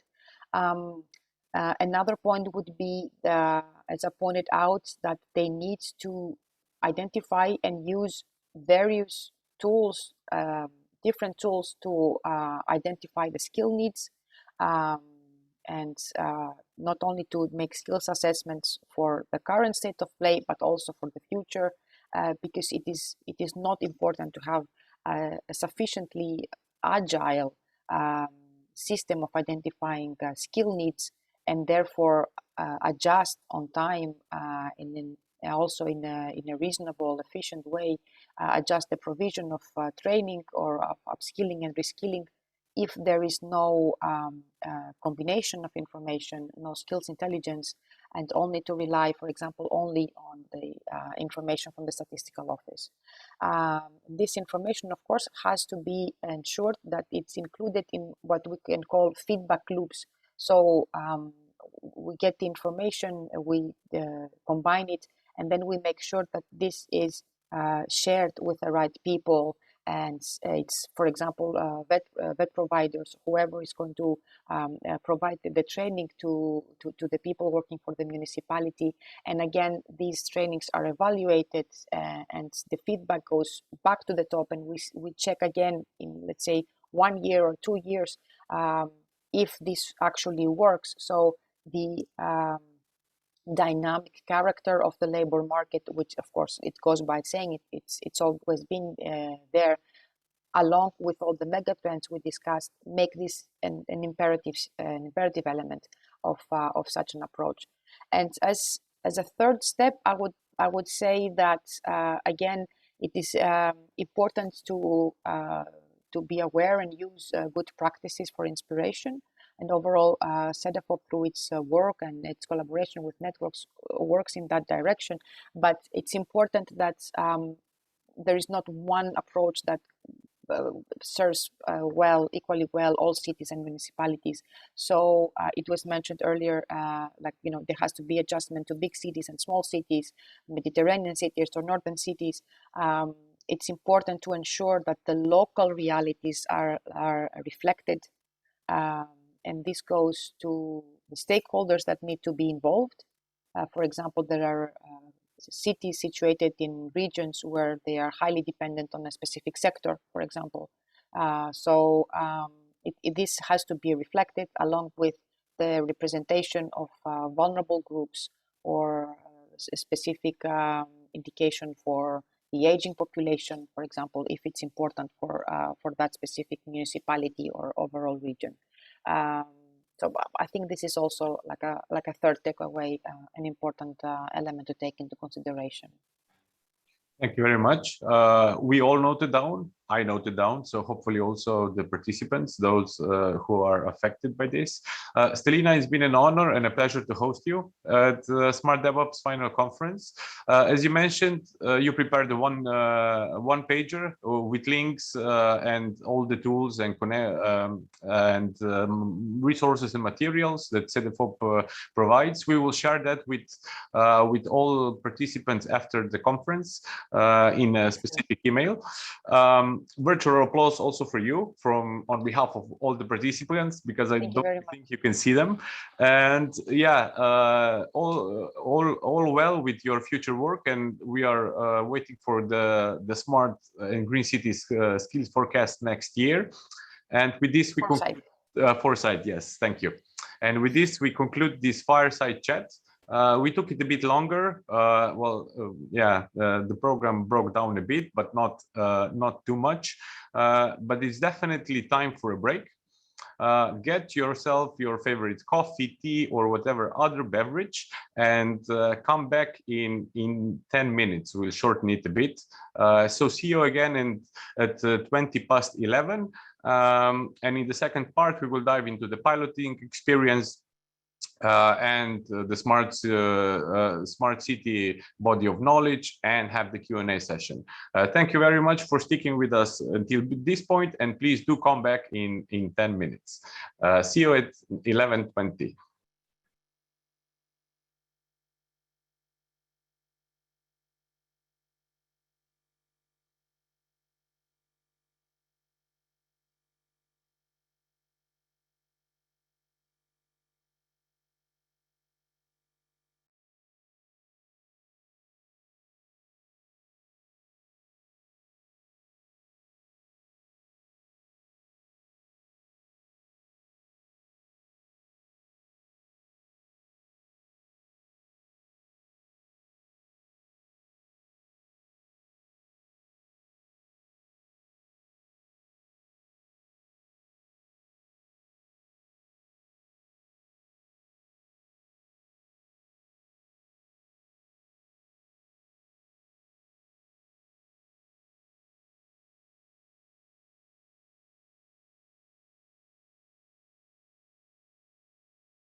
Hello, and welcome back.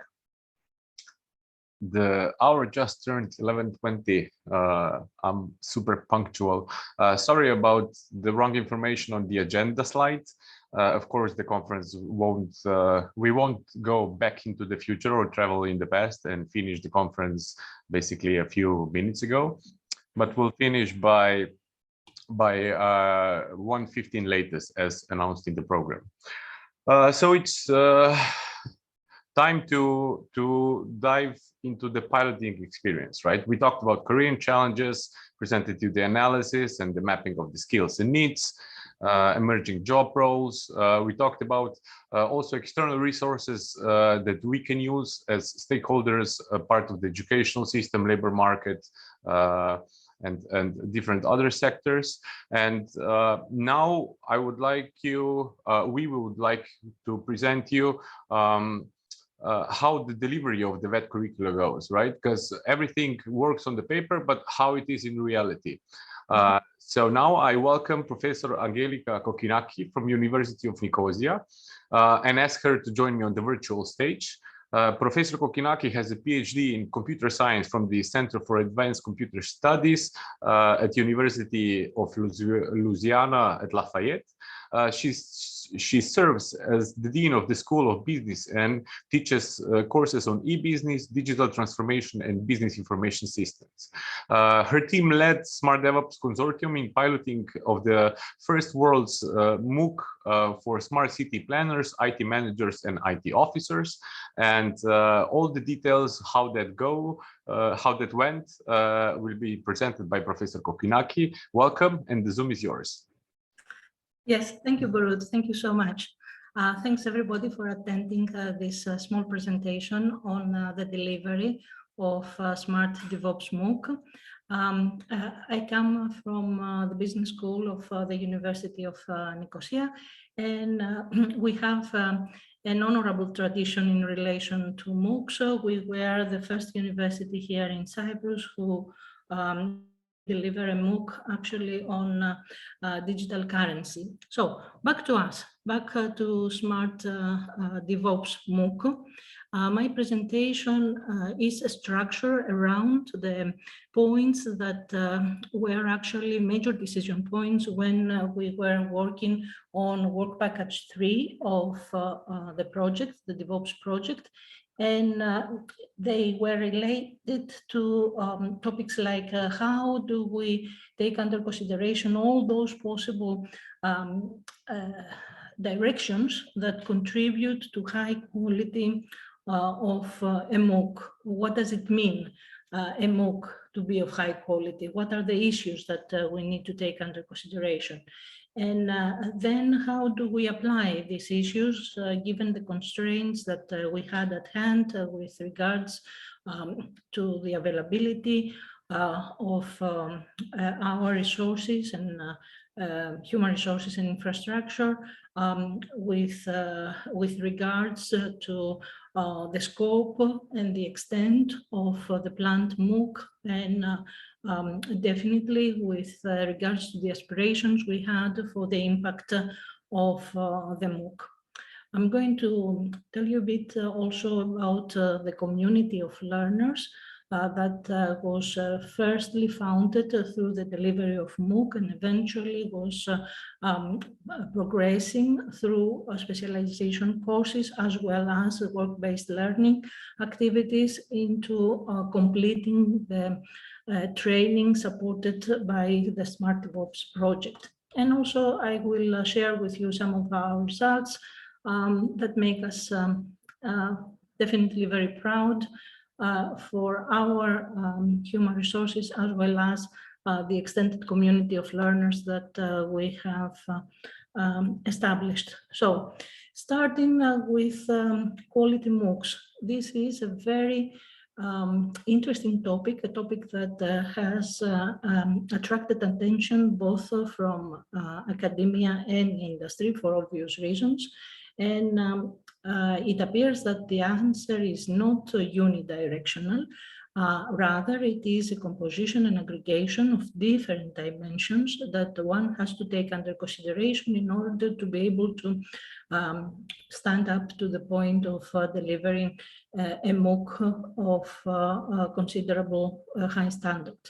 And according to a systematic literature review that was conducted by Stracke and Trisolini and has published this year, there appears to be 4 main directions that contribute to the quality of a MOOC.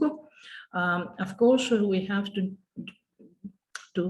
put in place an organizational framework that will be able to support the delivery. In our case, in the project, obviously, there was the commitment of the consortium of all partners. We also had to explore policies and licenses that are necessary to be in place and come up with the best possible design of solutions that would not overcome the budget of this particular work package, at the same time run on maximum efficiency and effectiveness.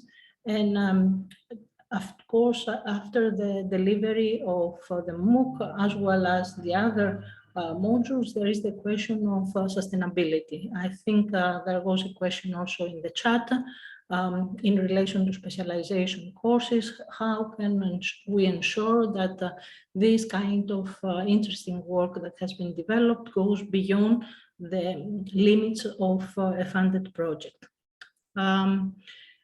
With regards to the technical aspects, I believe the previous speaker, Dr. Panagiotakopoulos from Open University Greece, has brought into perspective some interesting highlights. Of course, there was the question of provider of whether we are going to host the MOOC internally or rely on MOOC delivery platforms. And we were taking the decision to do it internally because we wanted to have control over the timing, the duration. And at that time, we didn't quite have taken it under consideration, but later on, as we were delivering the MOOC, it appeared that having the MOOC under our control when it comes to the technical provision also enables us to have increased flexibility.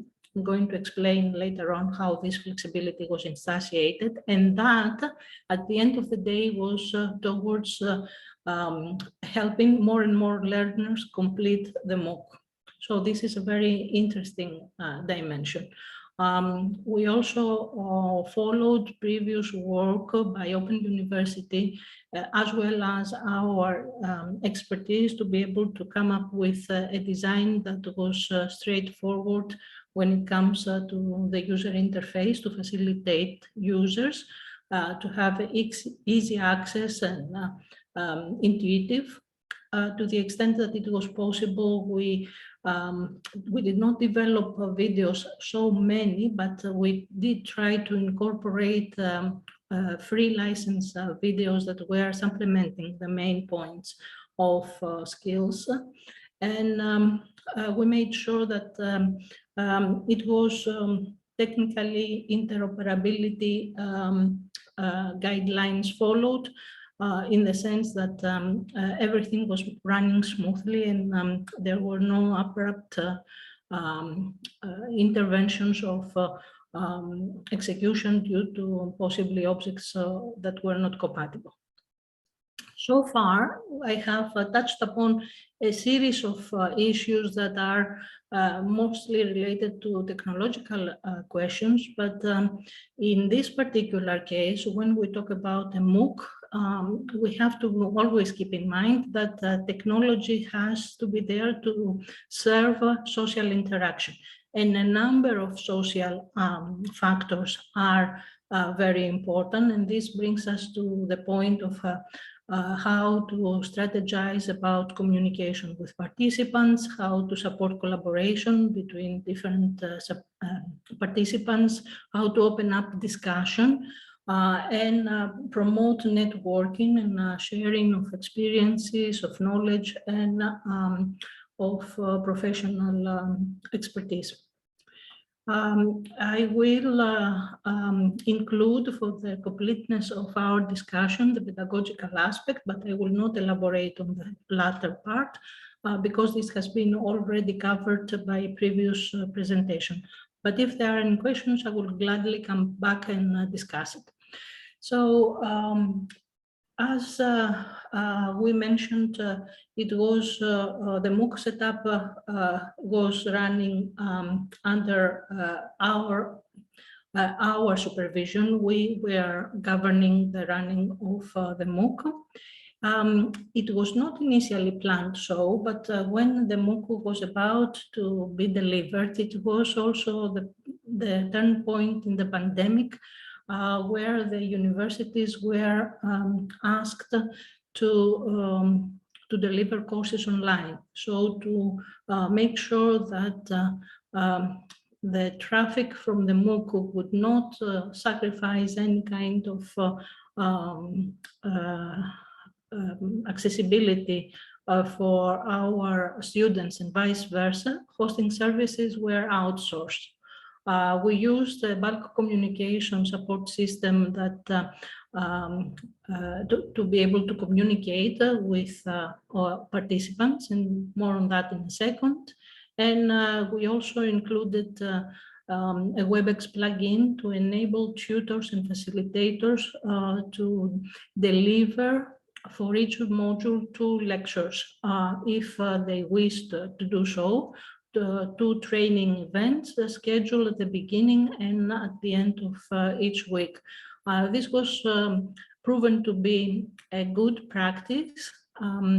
It facilitated the students. It enabled them at the beginning of the week to get together with the facilitator, which was in many cases one of the members of the team that developed the content, and the facilitator would point out to them what were the interesting points for each of the topics, and then he or she would let them go and do some work on their own, carry out the learning process, do the assessment, and at the end of the week they would resume and they would discuss issues that may be of that presented some kind of difficulty to the learners. So these meetings incorporated in the MOOC really contributed to reaching out and affecting the learners community. And of course, there was the material that was aimed to facilitate the tutors and the students in the use of this environment.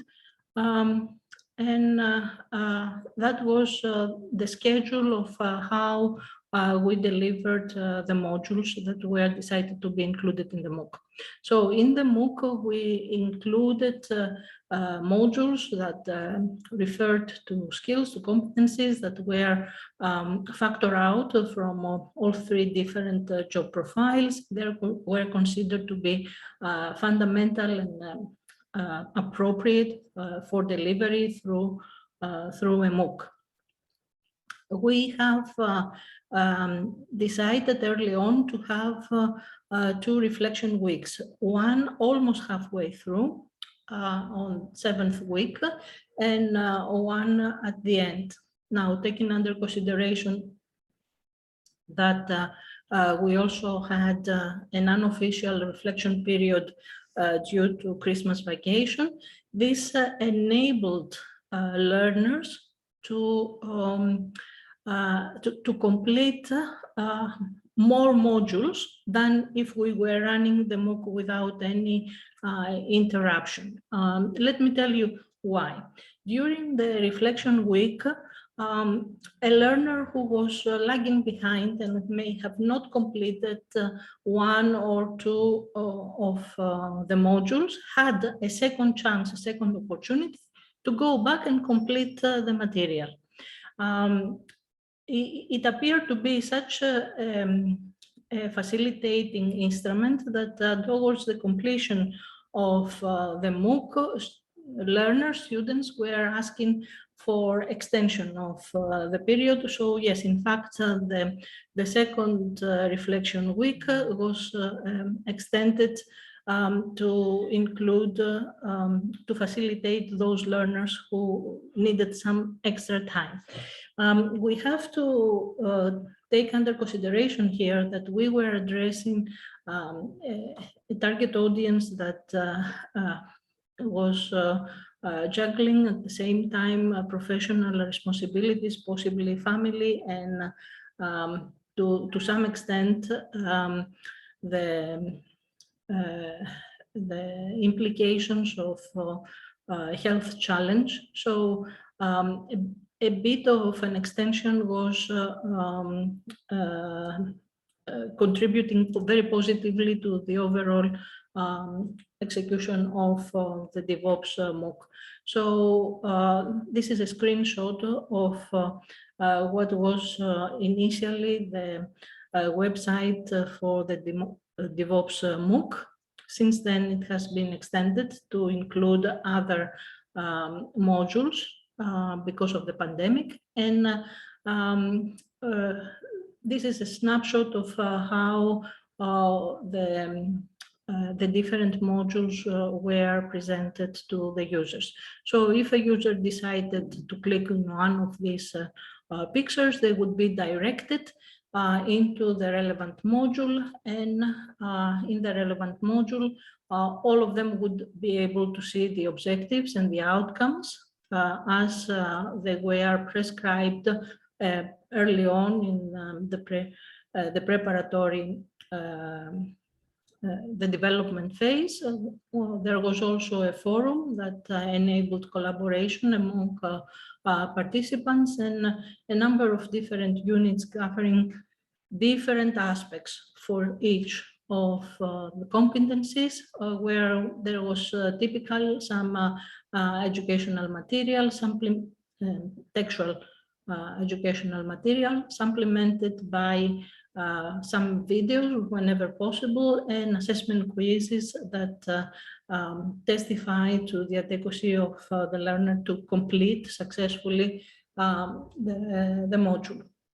For statistical purposes, we were asking attendees to complete forms at the end of each module, and this contributed to collecting information about the quality, the perceived quality of the module. But we also ran learners learning analytics to see, for example, the degree of engagement and time spent of learners in the MOOC.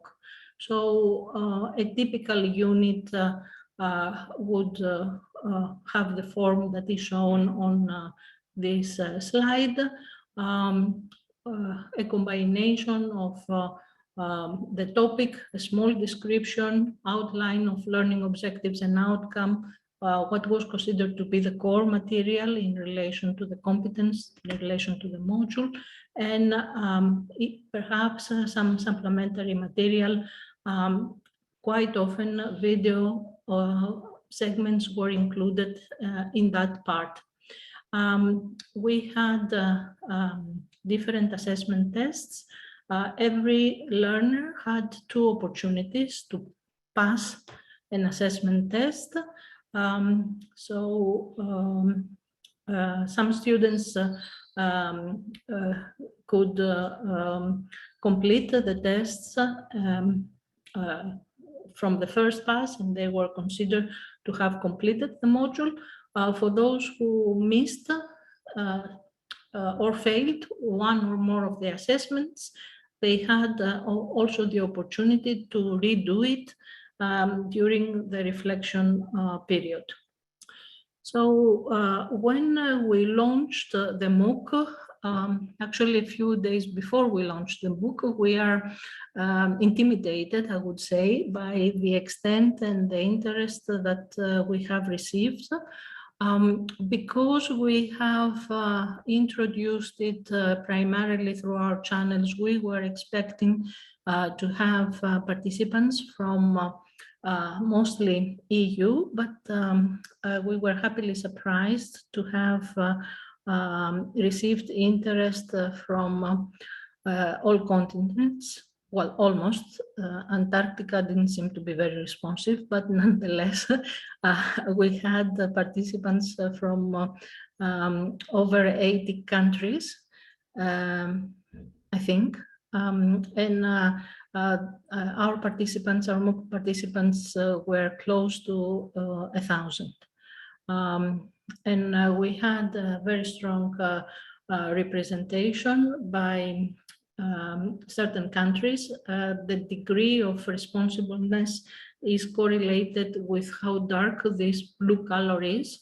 As you can see there, my home country, Greece, had a fairly large representation thanks to the efforts of the University of Thessaly and Panos Vasileios and his team, and also Open University in Greece. So to be able to reach out to all these different people, it was crucial to have a communication strategy. We had provisions for initial communication. An email was sent to the attendees at the beginning, and an email with the details followed. And then we were keeping up with them on a regular basis. So every Sunday there was an email sent that said what was about to begin on Monday. And every Thursday there was a reminder on what has been offered that week, that particular week, that there would be, or in some cases, for whatever reason, there wouldn't be a follow-up live session on Friday, and what would run next week. For students that were lagging behind, that were not completing some module, we had an exception handling mechanism with reminder emails to encourage them to proceed and remind them that we were offering this reflection week coming up, so they would be able to catch up if they had some difficulty to complete what they were about to do. And also we were handling emails of students that were facing some kind of a problem through two dedicated employees of the university that they were running the emails daily and trying to reply within the next day, which I think in most of the cases we honored. So Angelika, sorry to interrupt you. Please wrap up because we are okay. So I have included some representative graphs to show that the engagement of users was fairly high. We were picking for attendance on the dates that some kind of assignment was due. When it comes to overall statistics, we are very proud to have issued about 280 certificates. That means a completion rate of the MOOC of 28%, which is quite high in relation to the norm as it appears in the press and the literature. And it's not only the numbers that gives us a very good outlook. We have also testimonials from learners that were equally very enthusiastic about the delivery of the MOOC. Successful completions received a certificate, a sample of which is shown here, and we were able also to register the certification through the blockchain of courtesy of a spin-off company of the university. So in conclusion, we believe that the MOOC was successful, had met a number of different indicators, as has been highlighted, and we are considering to be a stepping stone towards the successful implementation of follow-up work packages.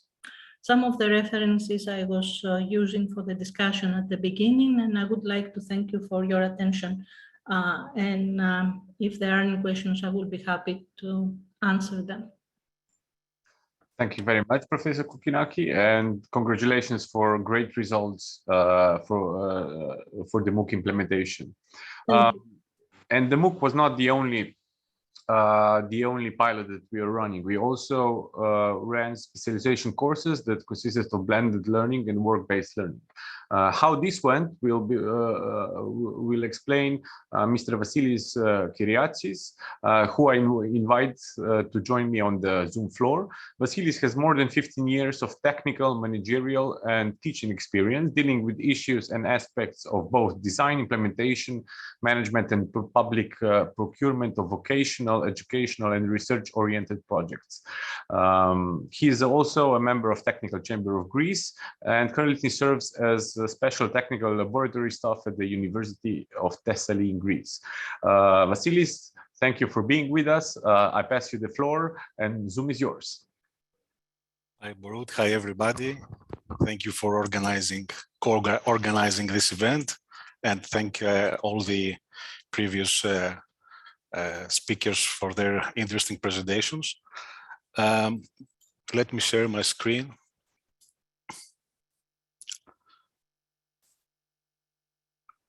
Okay, I guess you can see my screen, right? Yes, we do. Great. So I'm going to talk about the next step following the MOOC implementation that Professor Kokkinaki just described, which is the specialization course of the training program and the work-based learning parts of it.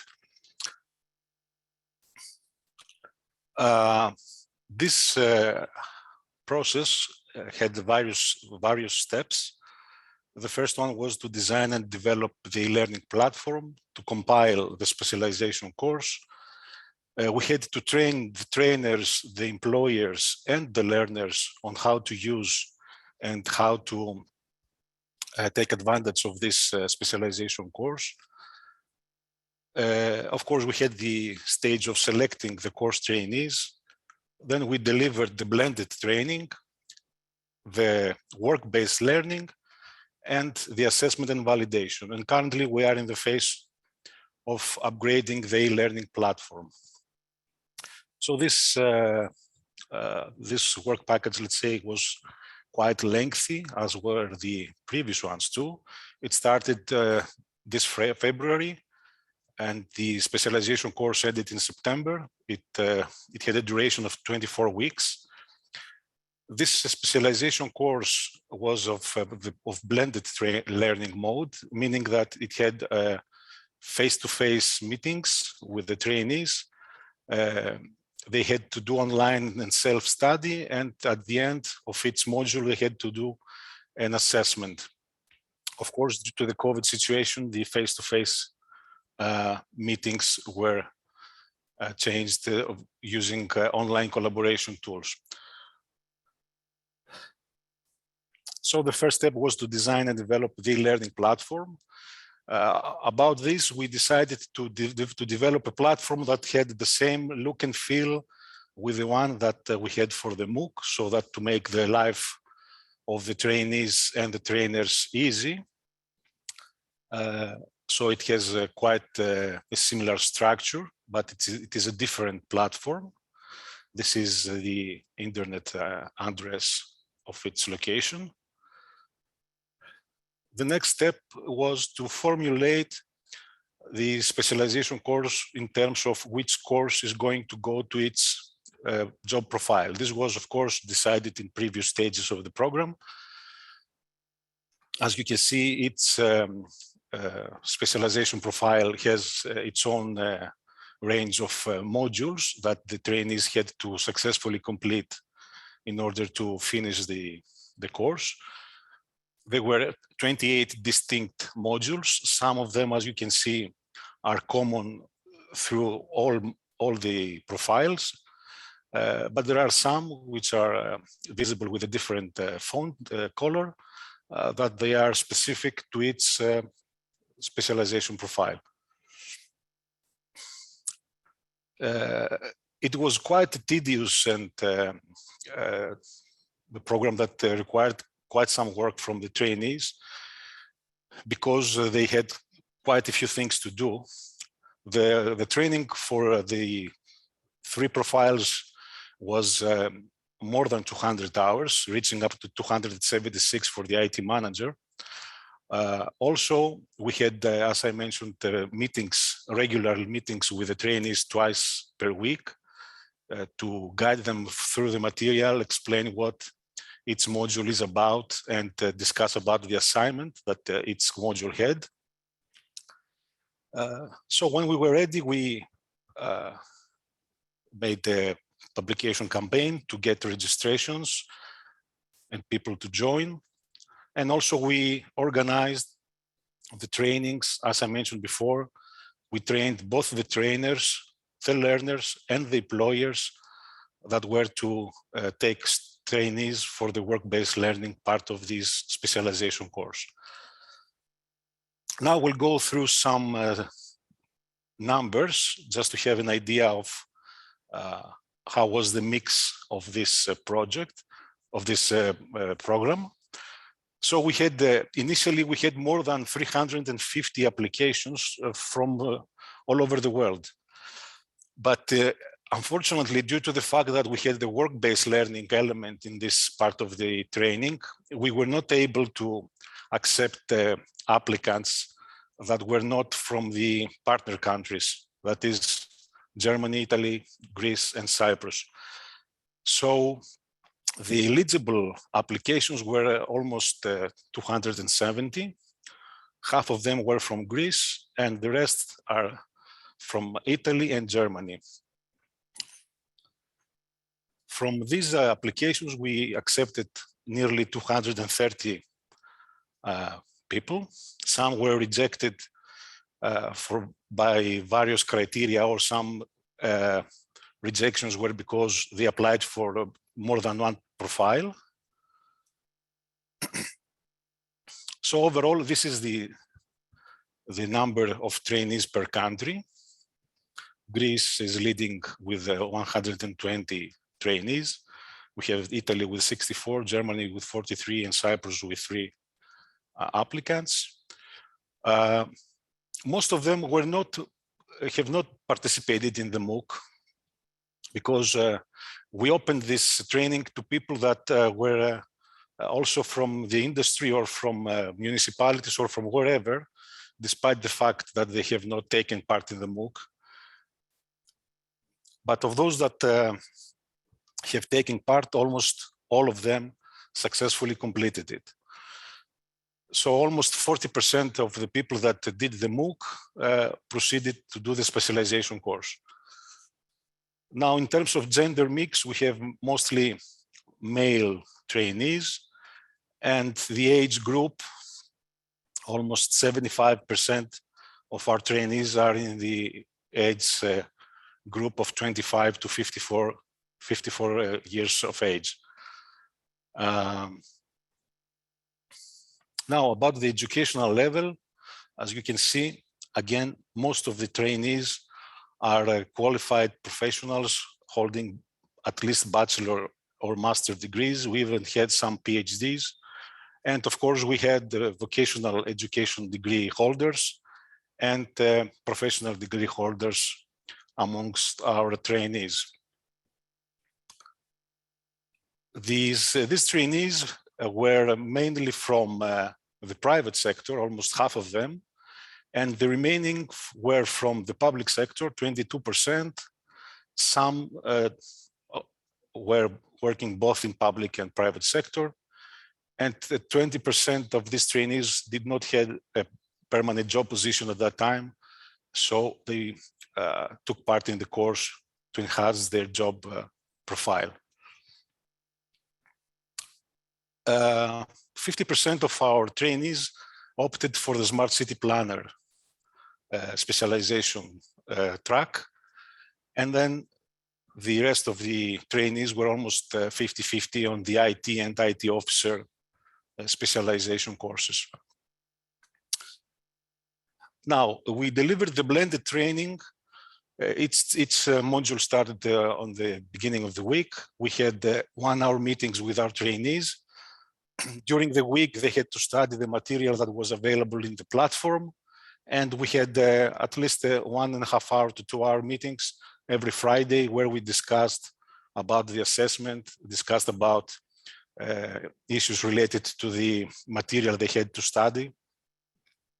And overall, it was a very fruitful experience for both the trainees and the trainers.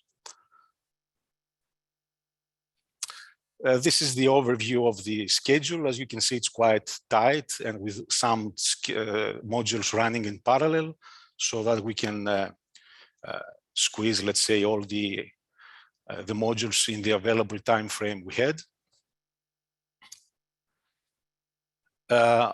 Something that it is worth mentioning is that in order to attract as many people as possible and make it easy for them to learn, we made all the translations of the material early in the stages of this project, instead at the end. And this proved out to be something beneficial because many students were happy, let's say, to do this course in their mother language instead of only in English. So we provide all these courses in English, Greek, German, Italian, and French. Also, in order to have a quality assurance set in the project, we have accumulated feedback reports from all tutors so that to spot any additional material that needed to be added, errata, and proposals for improving the material in the future. Eventually, 96 trainees completed successfully this blended training, which is almost 40% of the registered trainees, which is quite high percentage, indicating that the people that took part in this course really wanted to do it and did their best to go through all this material and study. Now, the next part was the work-based learning. This work-based learning is an integral part of the training for someone to obtain the completion certificate. Due to the COVID situation, again, we had to work these things out and do this work-based learning that in other occasions will be in face-to-face on the location of the company or of the municipality. We had to use online collaboration tools and platforms in order to implement this. Eventually, it turned out just fine.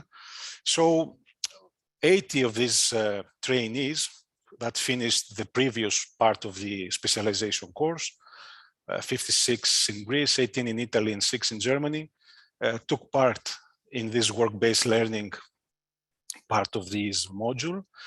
Each one was assigned to a mutually accepted topic that was under the supervision of the host organization and from a staff member from one of the partner universities.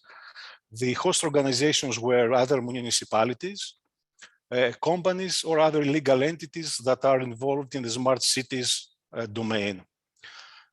In Greece, for instance, we had more than 100 such positions sourced in municipalities. The work-based learning had a duration of 10 weeks. It started early August and ended late October.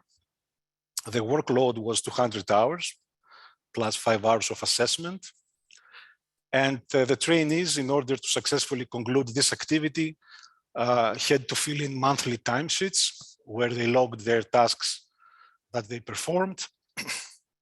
They had to hand in a report to the hosting organization about the topic that they were assigned to study, and a report back to us in order to assess their overall experience in this part of the study.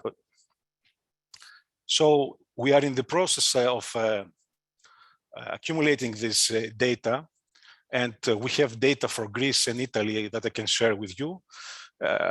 Here, as you can see, the overall rating of the program of the work-based learning by the trainees is quite high. All of the questions are ranked in almost 4 out of 5, the minimum average mark. So the questions are, as you can see, whether they believe that the work-based learning helped their professional growth, if this learning led to their overall self-improvement, how they used the material, the training material from the specialization course in the work-based learning, and of course, how was the cooperation and the supervision received from the host organization.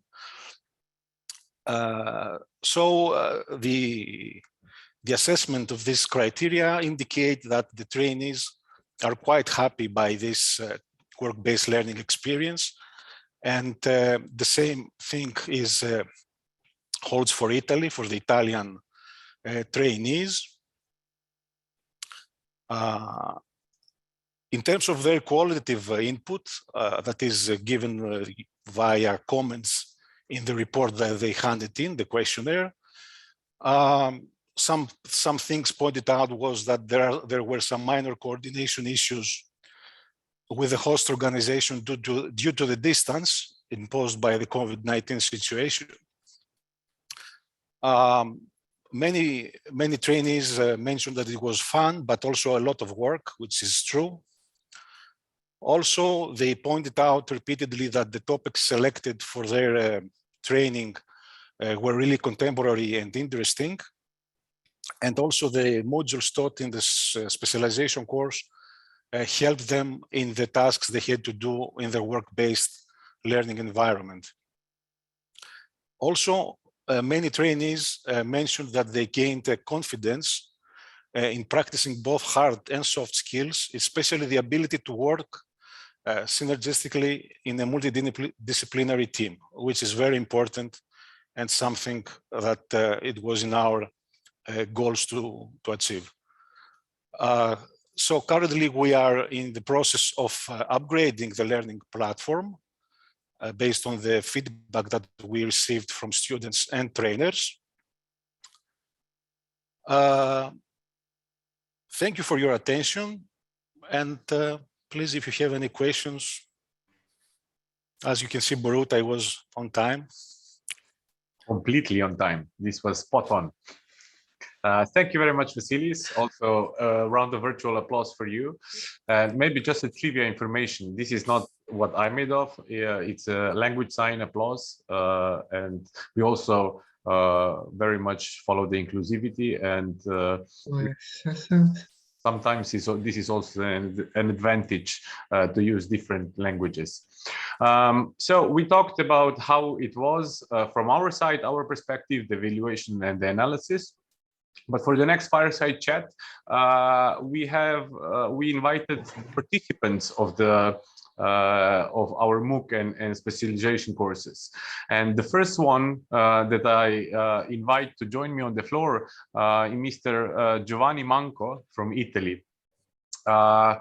He's an experienced engineer. He worked in the R&D field between 1975 and 2008. And since 2008, he's freelancer with the consulting activities at companies in the field of security system and space. His skills extend to digital transformation, technological innovation, and project management. He's a member of several technical, scientific committees, speaker, lecturer, also on the topic of smart cities. Mr. Manko, I'm delighted to have you with us. Coming from Slovenia, living in Brussels, where the weather is what it is, I want to break the ice for this discussion to ask you, how is the weather in Napoli? Oops, some technical difficulties. Yes, no. Hello, good morning, everybody, and thank you for the introduction. I have about the motivation of my participation in the specialization course on Smart City Planner. I have a short answer, an obvious answer. Foresees new opportunities, but I want to better motivate this answer. We need that the smart cities development require to carrying out many actions and projects for aimed at improving the quality of life, and then also the sustainability of community cities, and therefore the smart cities is a real space in which to operate and seize opportunities for professionals, and I participated precisely to acquire the knowledge and the skills to do this from not a specialist point of view, but from as a planner point of view, thinking a public and the private sector, and with the view to PNRR, is the Italian plan for recovery and resilience. I must say that this show is also a natural evolution of what I have done so far, because the implementation of ICT systems and or implementation innovation always have the aim of satisfying the needs of an institution or company with an impact on people, on the environment, and on the economy. If you ask me about what I learned, with the SS Smart City Planner course, I very much appreciated the program of the course, well balanced between soft skill and other more technological and managerial issues.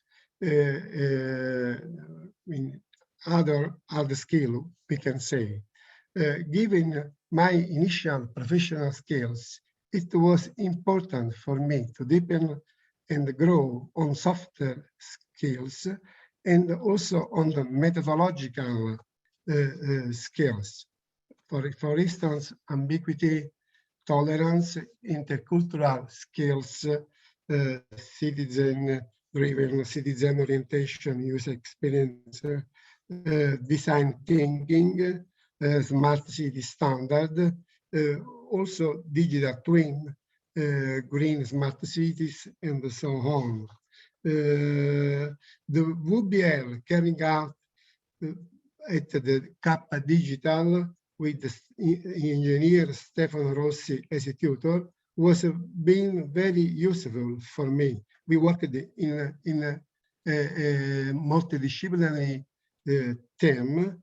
I explored some project investments envisaged by PNRR and other sources to finance the creation, the implementation of smart cities. I researched the market accessible to a system for digitalization of the services, in particular the Kappa Digital, K-Digital ICT systems for managing cemeteries. I want to emphasize that smart cities is a very complex scenario. Then we need interdisciplinarity and the multidisciplinarity competencies to deal with this complexity. The balance of these two needs is a very challenge for the future of educational programs on smart cities.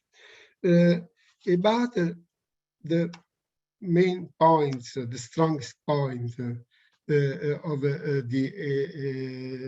our course, I believe that some themes such as design thinking, sustainability, and resilience, smart city standard, urban management,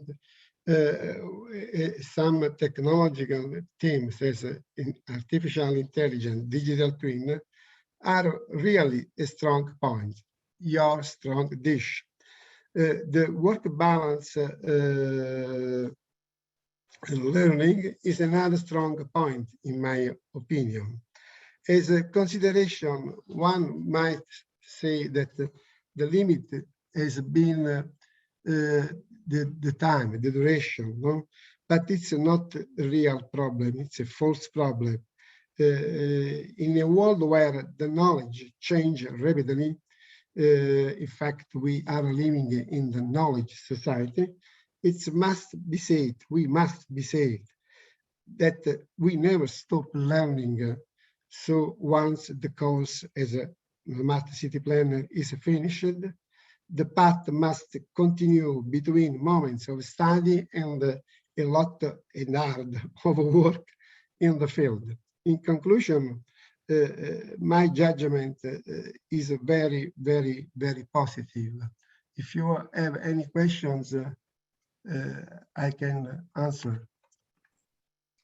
Thank you very much, Mr. Manco. A round of applause also for you, on behalf of all the participants. For now, I have no question. Maybe participants will share them in the chat. But we will go to our second guest, who is Mr. Konstantinos Asikis from Greece. He participated in the MOOC specialization courses. Hello, Konstantinos. Konstantinos is a PhD researcher on urban planning and regional development. Can my help please just turn off the mic from Mr. Manco? So yeah, back to Mr. Asikis.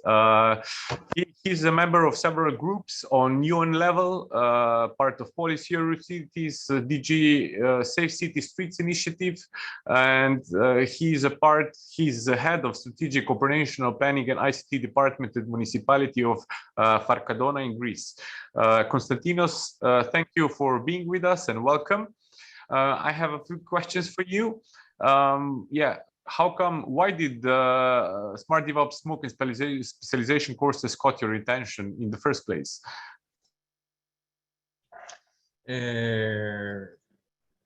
This course caught my attention because it's a very contemporary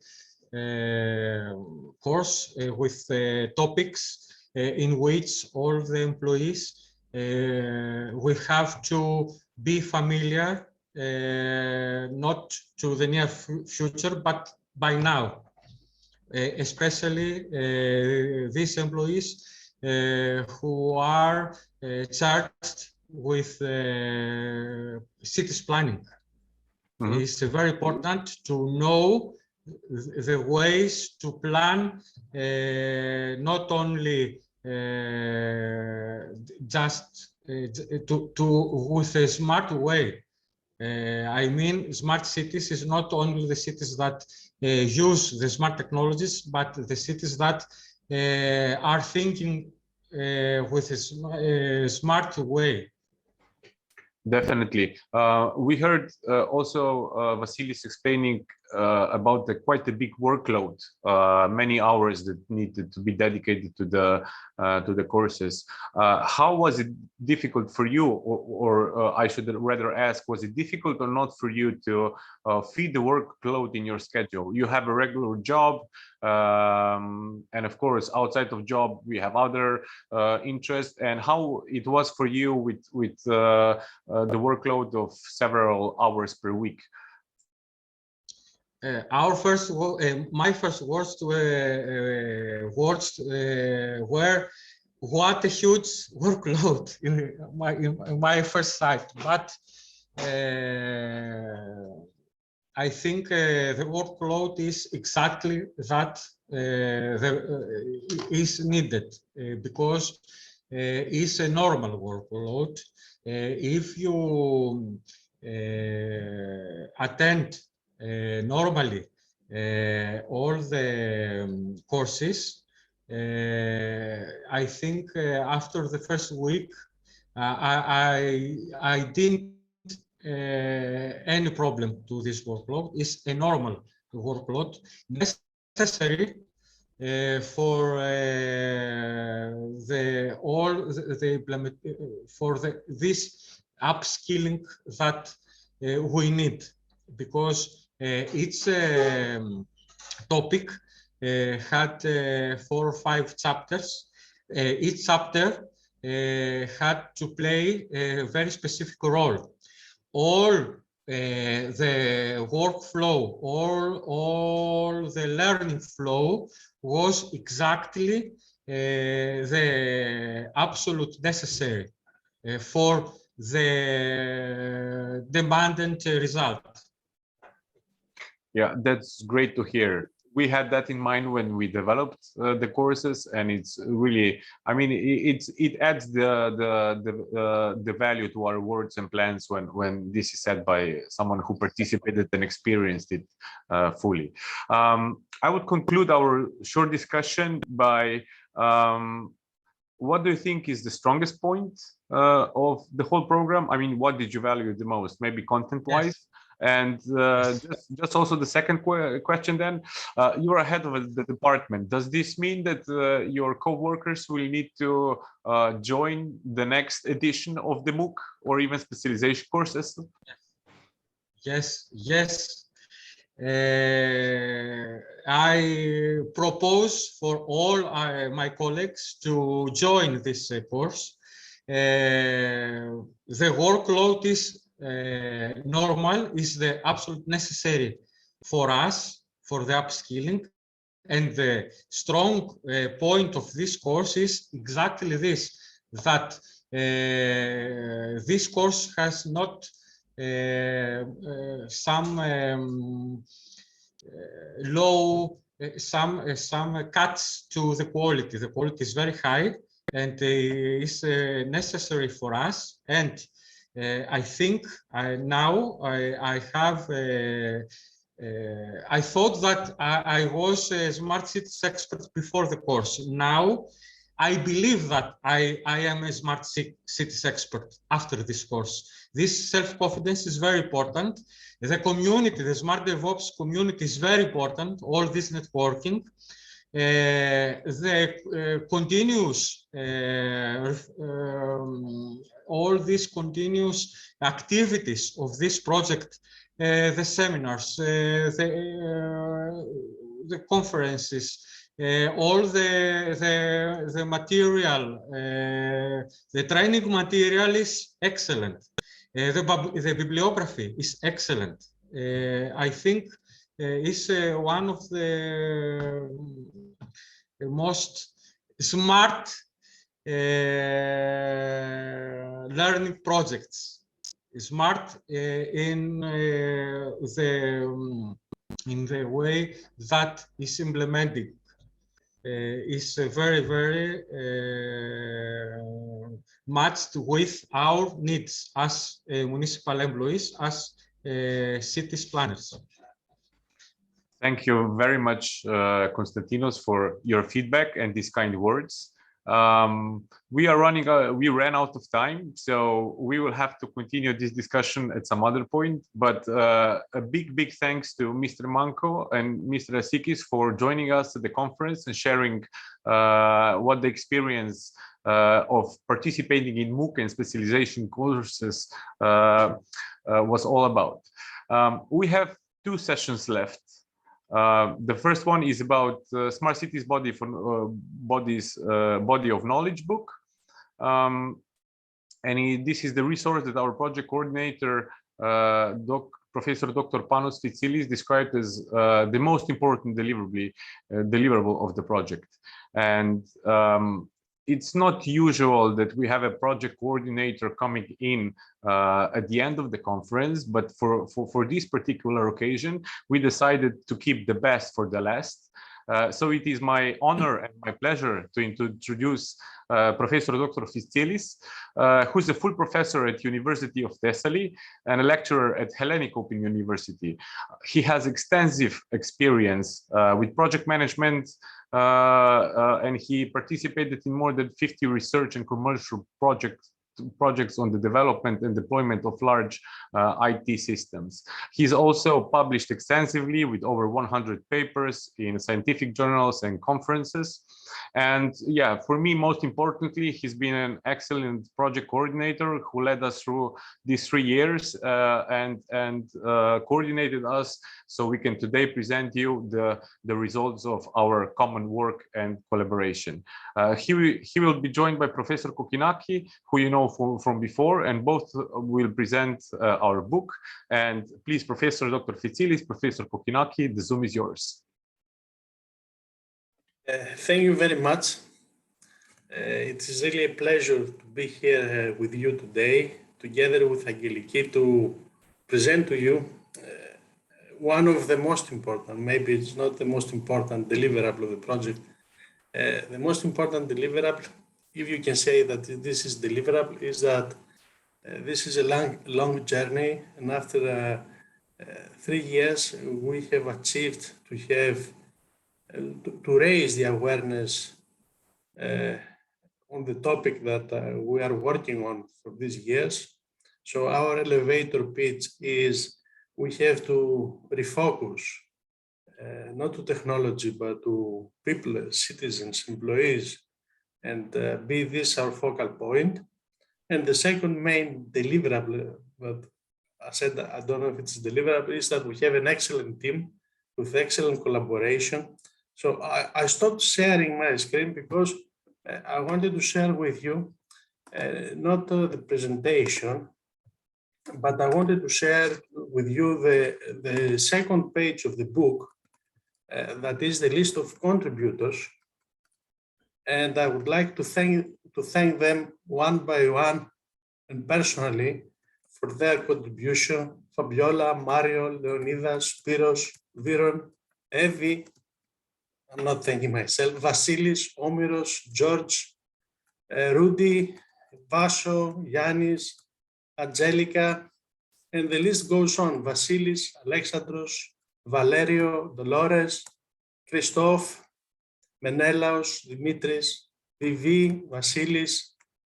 So we will never learn who developed these modules from K Digitale. So we thank K Digitale for this.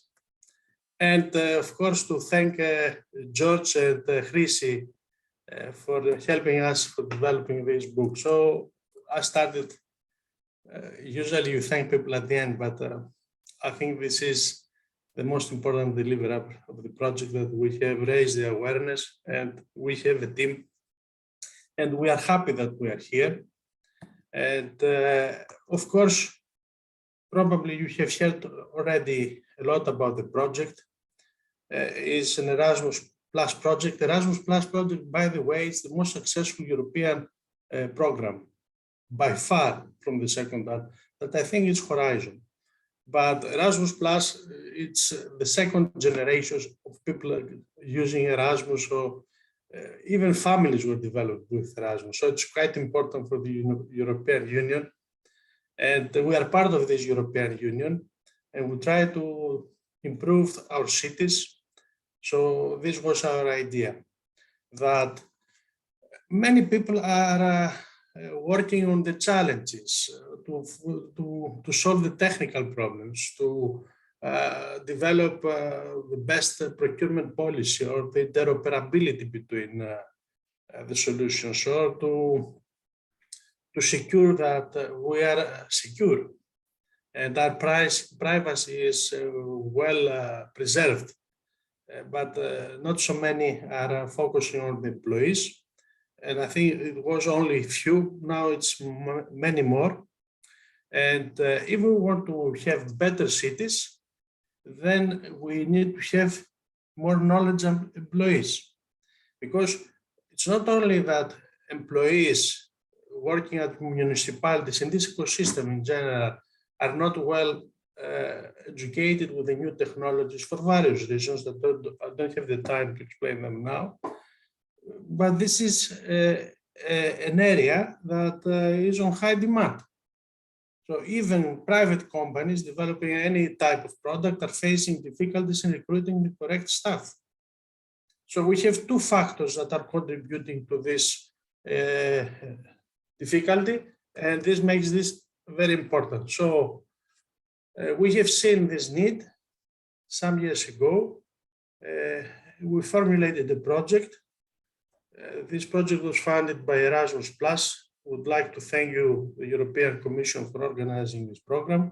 Would like to thank for the excellent collaboration we had with our project officers. And at the end, we managed to run this project, I think, successfully. We did an elaborate research, a lengthy, laborious, in order to identify the emerging roles, the needs, and all these things have been presented to you by Rudi at the beginning of this conference. Then we designed the training material. Again, this was presented to you. We had a lot of people applying for the MOOC, and we had a question about this. Are we going to offer again the MOOC? So I have the pleasure to announce to you that at least for the Greek state, we have negotiated with the Hellenic Digital Academy, and a large part of the modules that we have developed in the context of DevOps will become available next month in December, or the latest, the beginning of next year in January. I hope that it will be in December. We have piloted the specialization courses. They were quite long. Actually, we should award a master's degree to those that successfully completed it, because there were too much work for them. And would like to thank all the participants for their persistence and their effort and their collaboration we had all these 6 months. And now we're evaluating this, and we try to disseminate this knowledge. One way to disseminate it was through the Digital Academy in Greece. We are discussing with Digital Academy at Cyprus. We'll start discussing with other countries. We try to standardize the occupational profiles that we have developed through the member states organization, OPEP in Greece. I don't know the name in the other countries. And we are presenting this work to you and to other fora. And all this work, at least a good part of this work, has been included in what we call Smart Cities Body of Knowledge, which is the first version. The first version means that is something to start developing further. So the outcome of this project, after 3 years, I think it's something important. But for us, the most important is to see next year the second version, because this means that this work will stay alive. This means that our vision will be realized, which is to empower the employees of the municipalities to deliver to us what we expect from them. And at this point, I don't want to say more, because I think the next slide is to, these things have been already described, which are the profiles, which are the groups of competencies. I will give the floor to Angelika to present to you the structure of this book and how you can obtain it in order to catch up with some of the delays we had during this conference. So Angeliki, the floor is yours. Thank you very much. Thank you, Pano. While I'm preparing to share my screen, It appears. So should I stop mine? Yes, please. Okay. I would like to point out that the process for bringing this book into life was a very enjoyable process. We had to work together with Panos during the most part of the summer, but I don't count it as work because it has been a truly enjoyable experience, sharing not only things in relation to the book, of course, but also his views, his photographs. So it's exquisite, I would say, and I feel privileged, and I'm very, very happy that we are now able to present to you the book, which is easily downloadable from the project website, or if for whatever reason you experience some kind of difficulty, please send us a note and we will make sure that it is delivered to you. So after 3 years of so intense work, the natural question is what can one include in a book, and what are the things that fundamentally we cannot, for reasons of practicality, bring forward. So we tried to put together a book that describes in the introduction the main questions that we try to address, and identify in the second chapter the intended users and why we distill all this knowledge for the intended audience. We also identified through market insights what are the most suitable ways to achieve it. And I would say the core of the book is chapter 4 that contains the descriptions for the curricula and competencies in relation to smart cities. And chapter 5, again, describes a list, an inventory of competencies and skills. It is, I cannot emphasize it more to say that we consider, both Panos and me, this book to be a live entity, and it is meant to be updated. And as part of the book, in chapter 6, we would like to send out a call to action to all potential contributors, participants, reviewers, readers, to send us back feedback and suggestions on how we can do it better. We are running late, and I will not elaborate on each chapter, but I would like to tantalize you with some bits of information on what you can find there.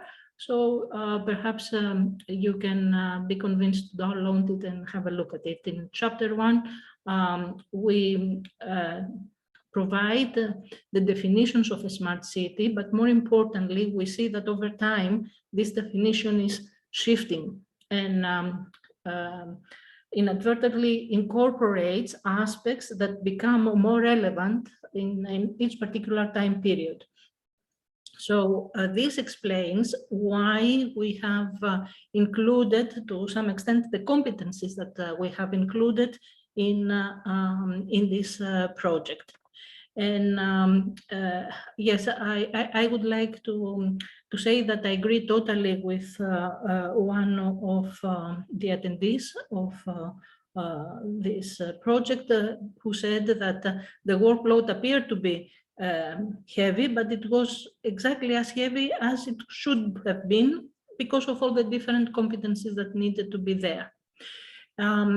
in chapter 2, we identify the intended audience for our book, and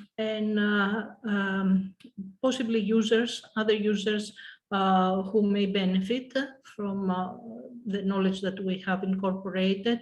And we also say a few things about how the competencies have been developed to support and underline the fact that this is a very systematic and sound, methodologically sound approach.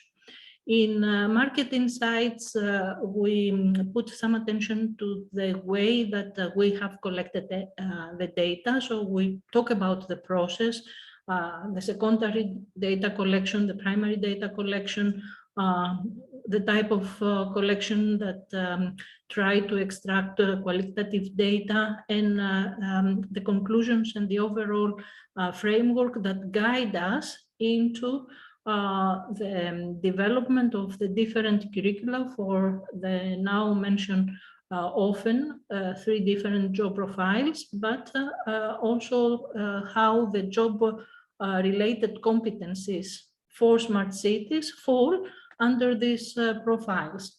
And in chapter 5, where we have actually the inventory of all these competencies, we try to systematically present them by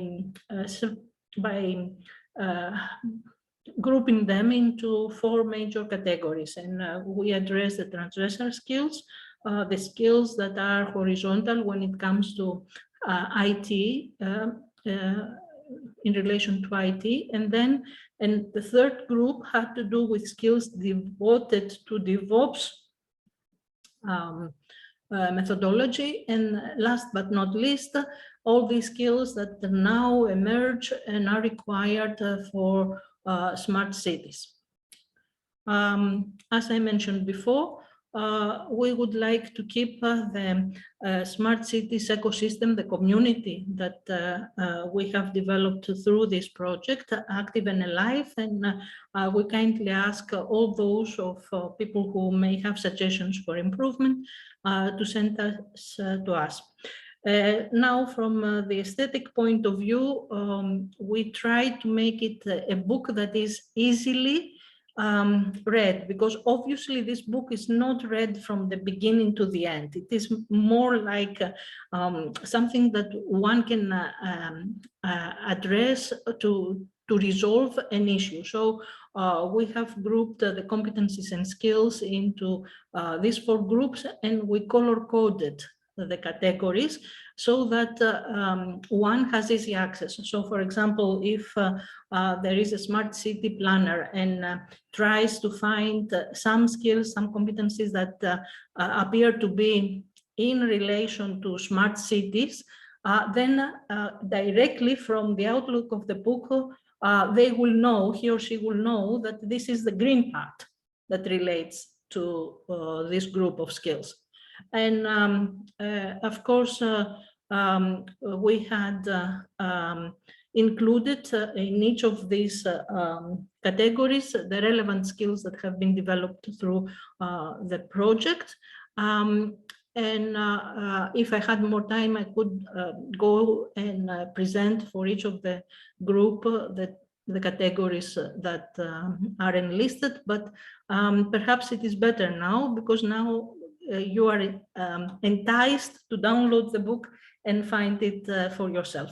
So for each of the competencies, we have a consistent description that includes the title and an outline of what is this competence all about, possible definitions, the domain knowledge, the knowledge domain from which it derives directions, the units, the learning objectives that the competence aims to develop, the units that are to be found on the relevant part of the content, the expected learning outcomes, and the main references, because of course there are tons and tons of them, the main reference in relation to each of the competence.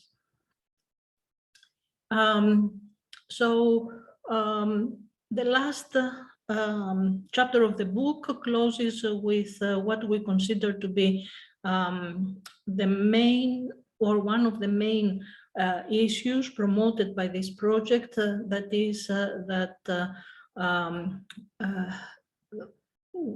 being aware that we are in a software-enabled society, we need to constantly act towards specific directions to monitor, for example, what are the market needs and contribute to the standardization and expansion of this body of knowledge, to try to identify if our occupational profiles are still valid or perhaps another one is emerging, and contribute to the standardization and certification schema for these occupational profiles.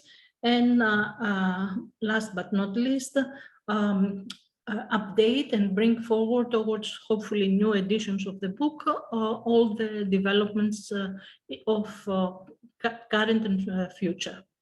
So the book closes with a form that systematically tries to identify the points that we can do better. And I think this concludes my presentation. Here is the back cover of the book. Thank you for your attention. And I hope that while I was talking, you were able to download the book, those of you who don't have it yet. Thank you very much, Professor Vasileios and Professor Kokkinaki. We will also share the link continuously, also in the email that we will send to you as a follow-up to this event. We reached the end of the presentation sessions, and now we enter the Q&A session. And I invite also Professor Kaufmann and Mr. Kyriakis to join me on the conference floor and ask the participants if you have any questions that you would like to ask. Now, giving the advantage to those that would be asked now, but we also noted down the questions that were asked before in the chat.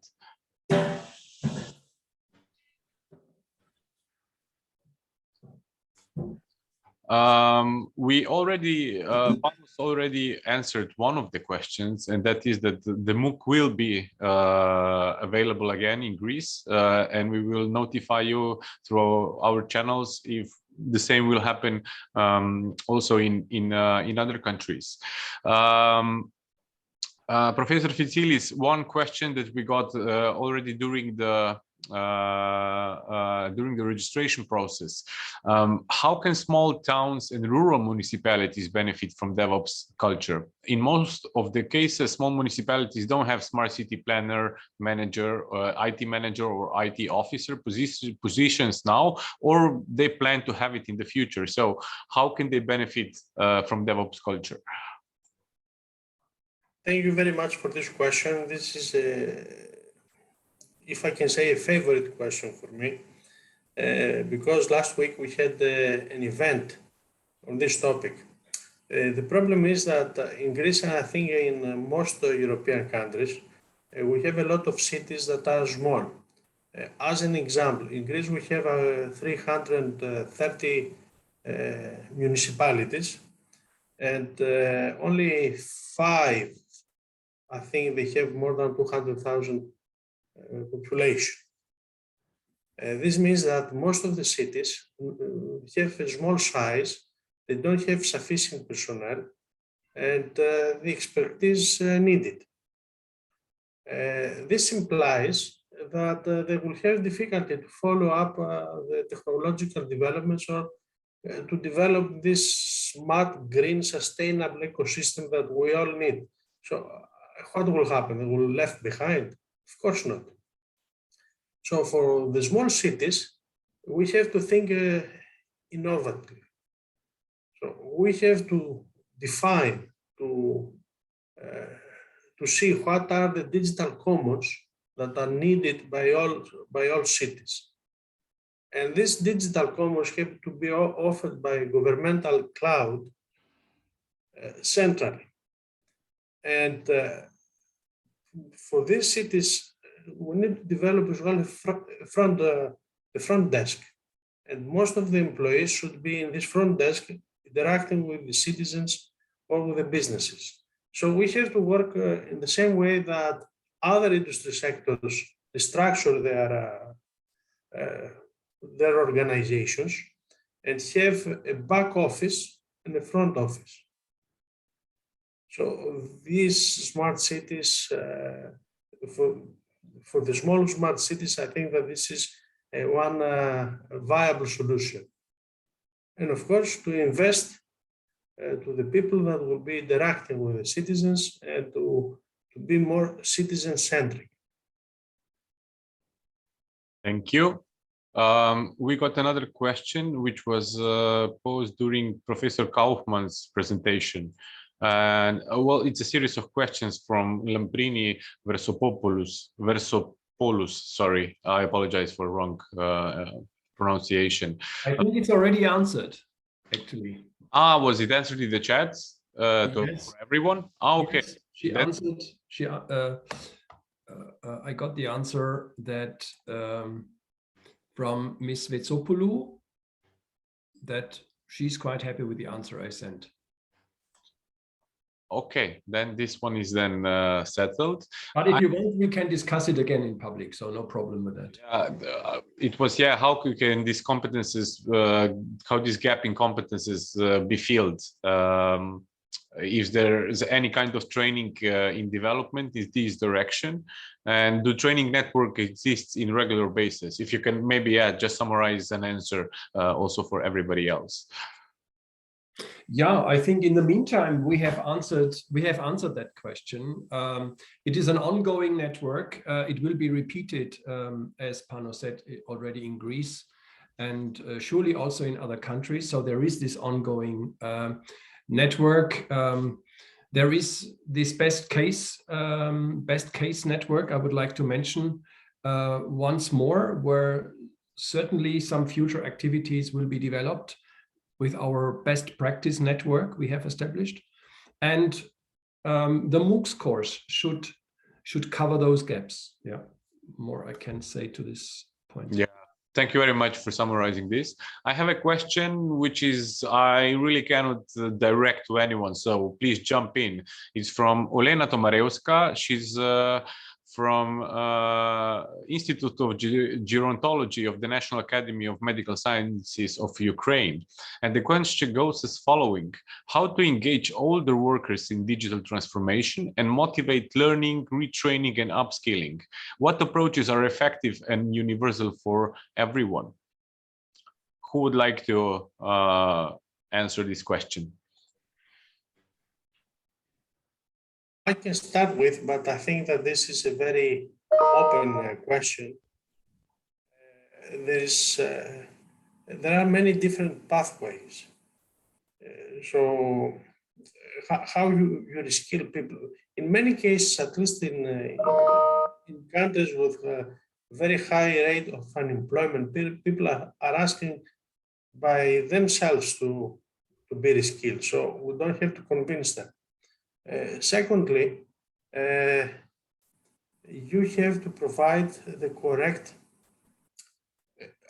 Up to now, we're providing general trainings for people that were, for example, wanted to be reskilled on certain sectors.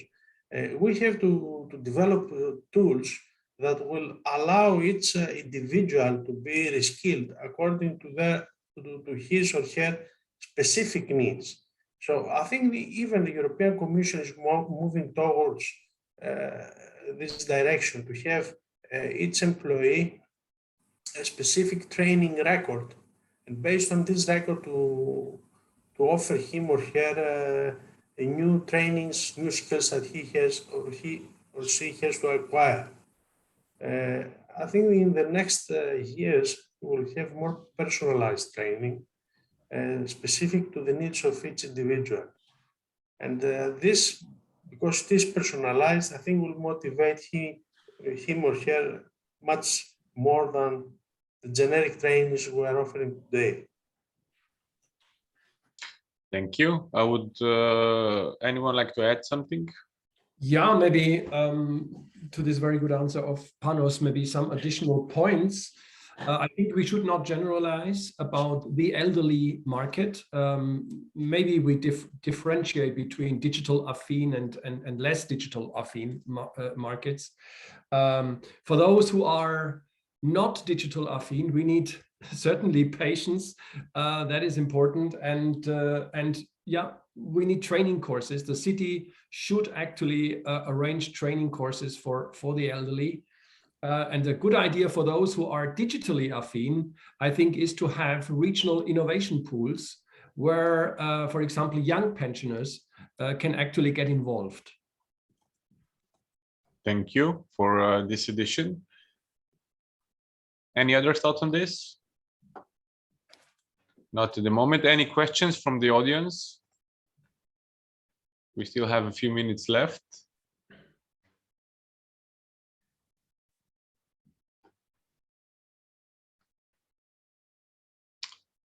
So yeah, this is one of those awkward moments of silence, but no worries. If you're thinking about the question and it just popped up, do sure write it in the chat.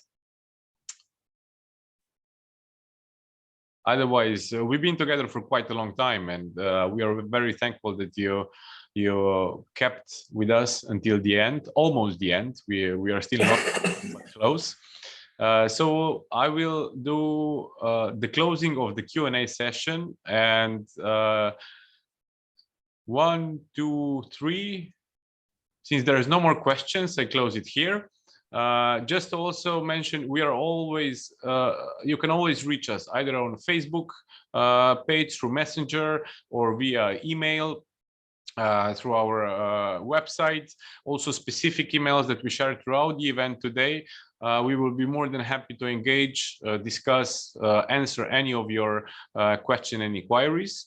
The last word of today's conference goes to Professor Fitsilis, our project coordinator, who will wrap up and close the conference. On my behalf, thank you very much to all the speakers, to all the participants, and to all the colleagues behind the scenes who you didn't see, but contributed a lot that this conference could happen. And thank you very much. And hopefully our paths will cross again in the future. If it's going to be face-to-face event, even better. Thank you, and the floor goes to you, Panos. Thank you again. Before starting this closing, I would like to thank you personally for organizing all these things. Okay, many of us helped, but I think you did the most, and the organization was excellent.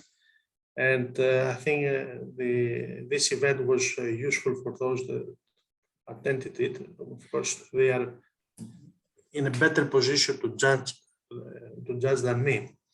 So, closing, I would like to highlight the title of the event. The title of the event is Smart Employees for Smart Cities. So we have two main concepts. We had two main concepts that we tried to cover. The first one is the employment and what it implies for today, and the second one was how this relates to smart cities. So if I'm allowed to say, for smart employees, we have seen three major forces working in these last years. And the first one is digitalization technology. Most of us were focusing on technology. Technology is an enabler or a disabler in some cases. But digitization, it's about us. It's about people. It's about how we transform the way we live, the way we work, the way we would like to have our cities. And it's about how we collaborate together. So I think this is an important observation that we have seen in this project in various, implicitly, but we have seen it. The second thing we have seen is the new work. People are working differently these days. So what new work means is, of course, we need new technical skills. we provided many, but we have not focused in DevOps only to those. We had transversal skills. We had smart city skills that are not all of them technical. So business modeling is not technical. Procurement is not technical. We have the new way to work during the last years. We have different models. We have home offices, all of us, for sure, that we didn't have. We have hybrid models, so we jump to the work 2 days and 3 days at home. We had a hub working model, so we share some offices and we book the office in order to go there, or even more advanced workers like digital nomads that are moving from country to country based on Airbnb availability. And of course, the work is more agile, and we need a new type of leadership. And the third force is that COVID-19 gave us a crash course on how to live digitally. And this implies that for us, that we are professionals at this level, during this event, that we have to change things fast, we have to implement them fast, and we have to deliver them fast. And how this relates to our project, it is the concept, the culture of DevOps. We have no real strategy, we do only what is necessary. We have to work together to achieve all this. We cannot do it alone, even though we are alone at homes. And of course, this is a little bit pessimistic, but the way we're gonna work, maybe the crisis is the new normal. And then we have the smart cities on the other end. Smart cities have to be green, have to be resilient, have to be sustainable, have to be citizen-centric. It have to be managed, automatically managed and intelligent, with intelligence at the same time. They have to be innovative, they have to be secure. And I don't know if you have heard, they have to be, everything has to be reachable within 15 minutes. So the 15-minute city concept. And in DevOps, we develop, in order to manage all this, we have developed some new job profiles. We have presented them, and we have covered some competencies. But of course, there are more to be done. So there are more new job profiles, more new requirements. So probably we need people to manage the data of the city. Maybe we need people to manage the green developments, which is quite important. Maybe we need to prepare better for the next difficulties that we'll encounter, so resilient officer. So there's a lot of work to be done. And we have to prepare our staff, we have to prepare employees, we have to inspire our students in order to think all of those new developments, but we should never forget that in this society, we have to invest in people. And this is what is Erasmus about. This is what is DevOps about. This is what is our work about. And win this war of talent. Because if our society are successful in the future, this means that we need to have people capable, able, inspired, innovative, and so on. And with this message, I would like to close this event. I would like to thank you, all of you. And as Borut said, our paths will cross again in the near future. Thank you very much. Thank you. Thanks to everybody. Thank you. Bye-bye. Bye-bye, everyone. Take care. Stay safe. You too. Bye. Bye. Bye.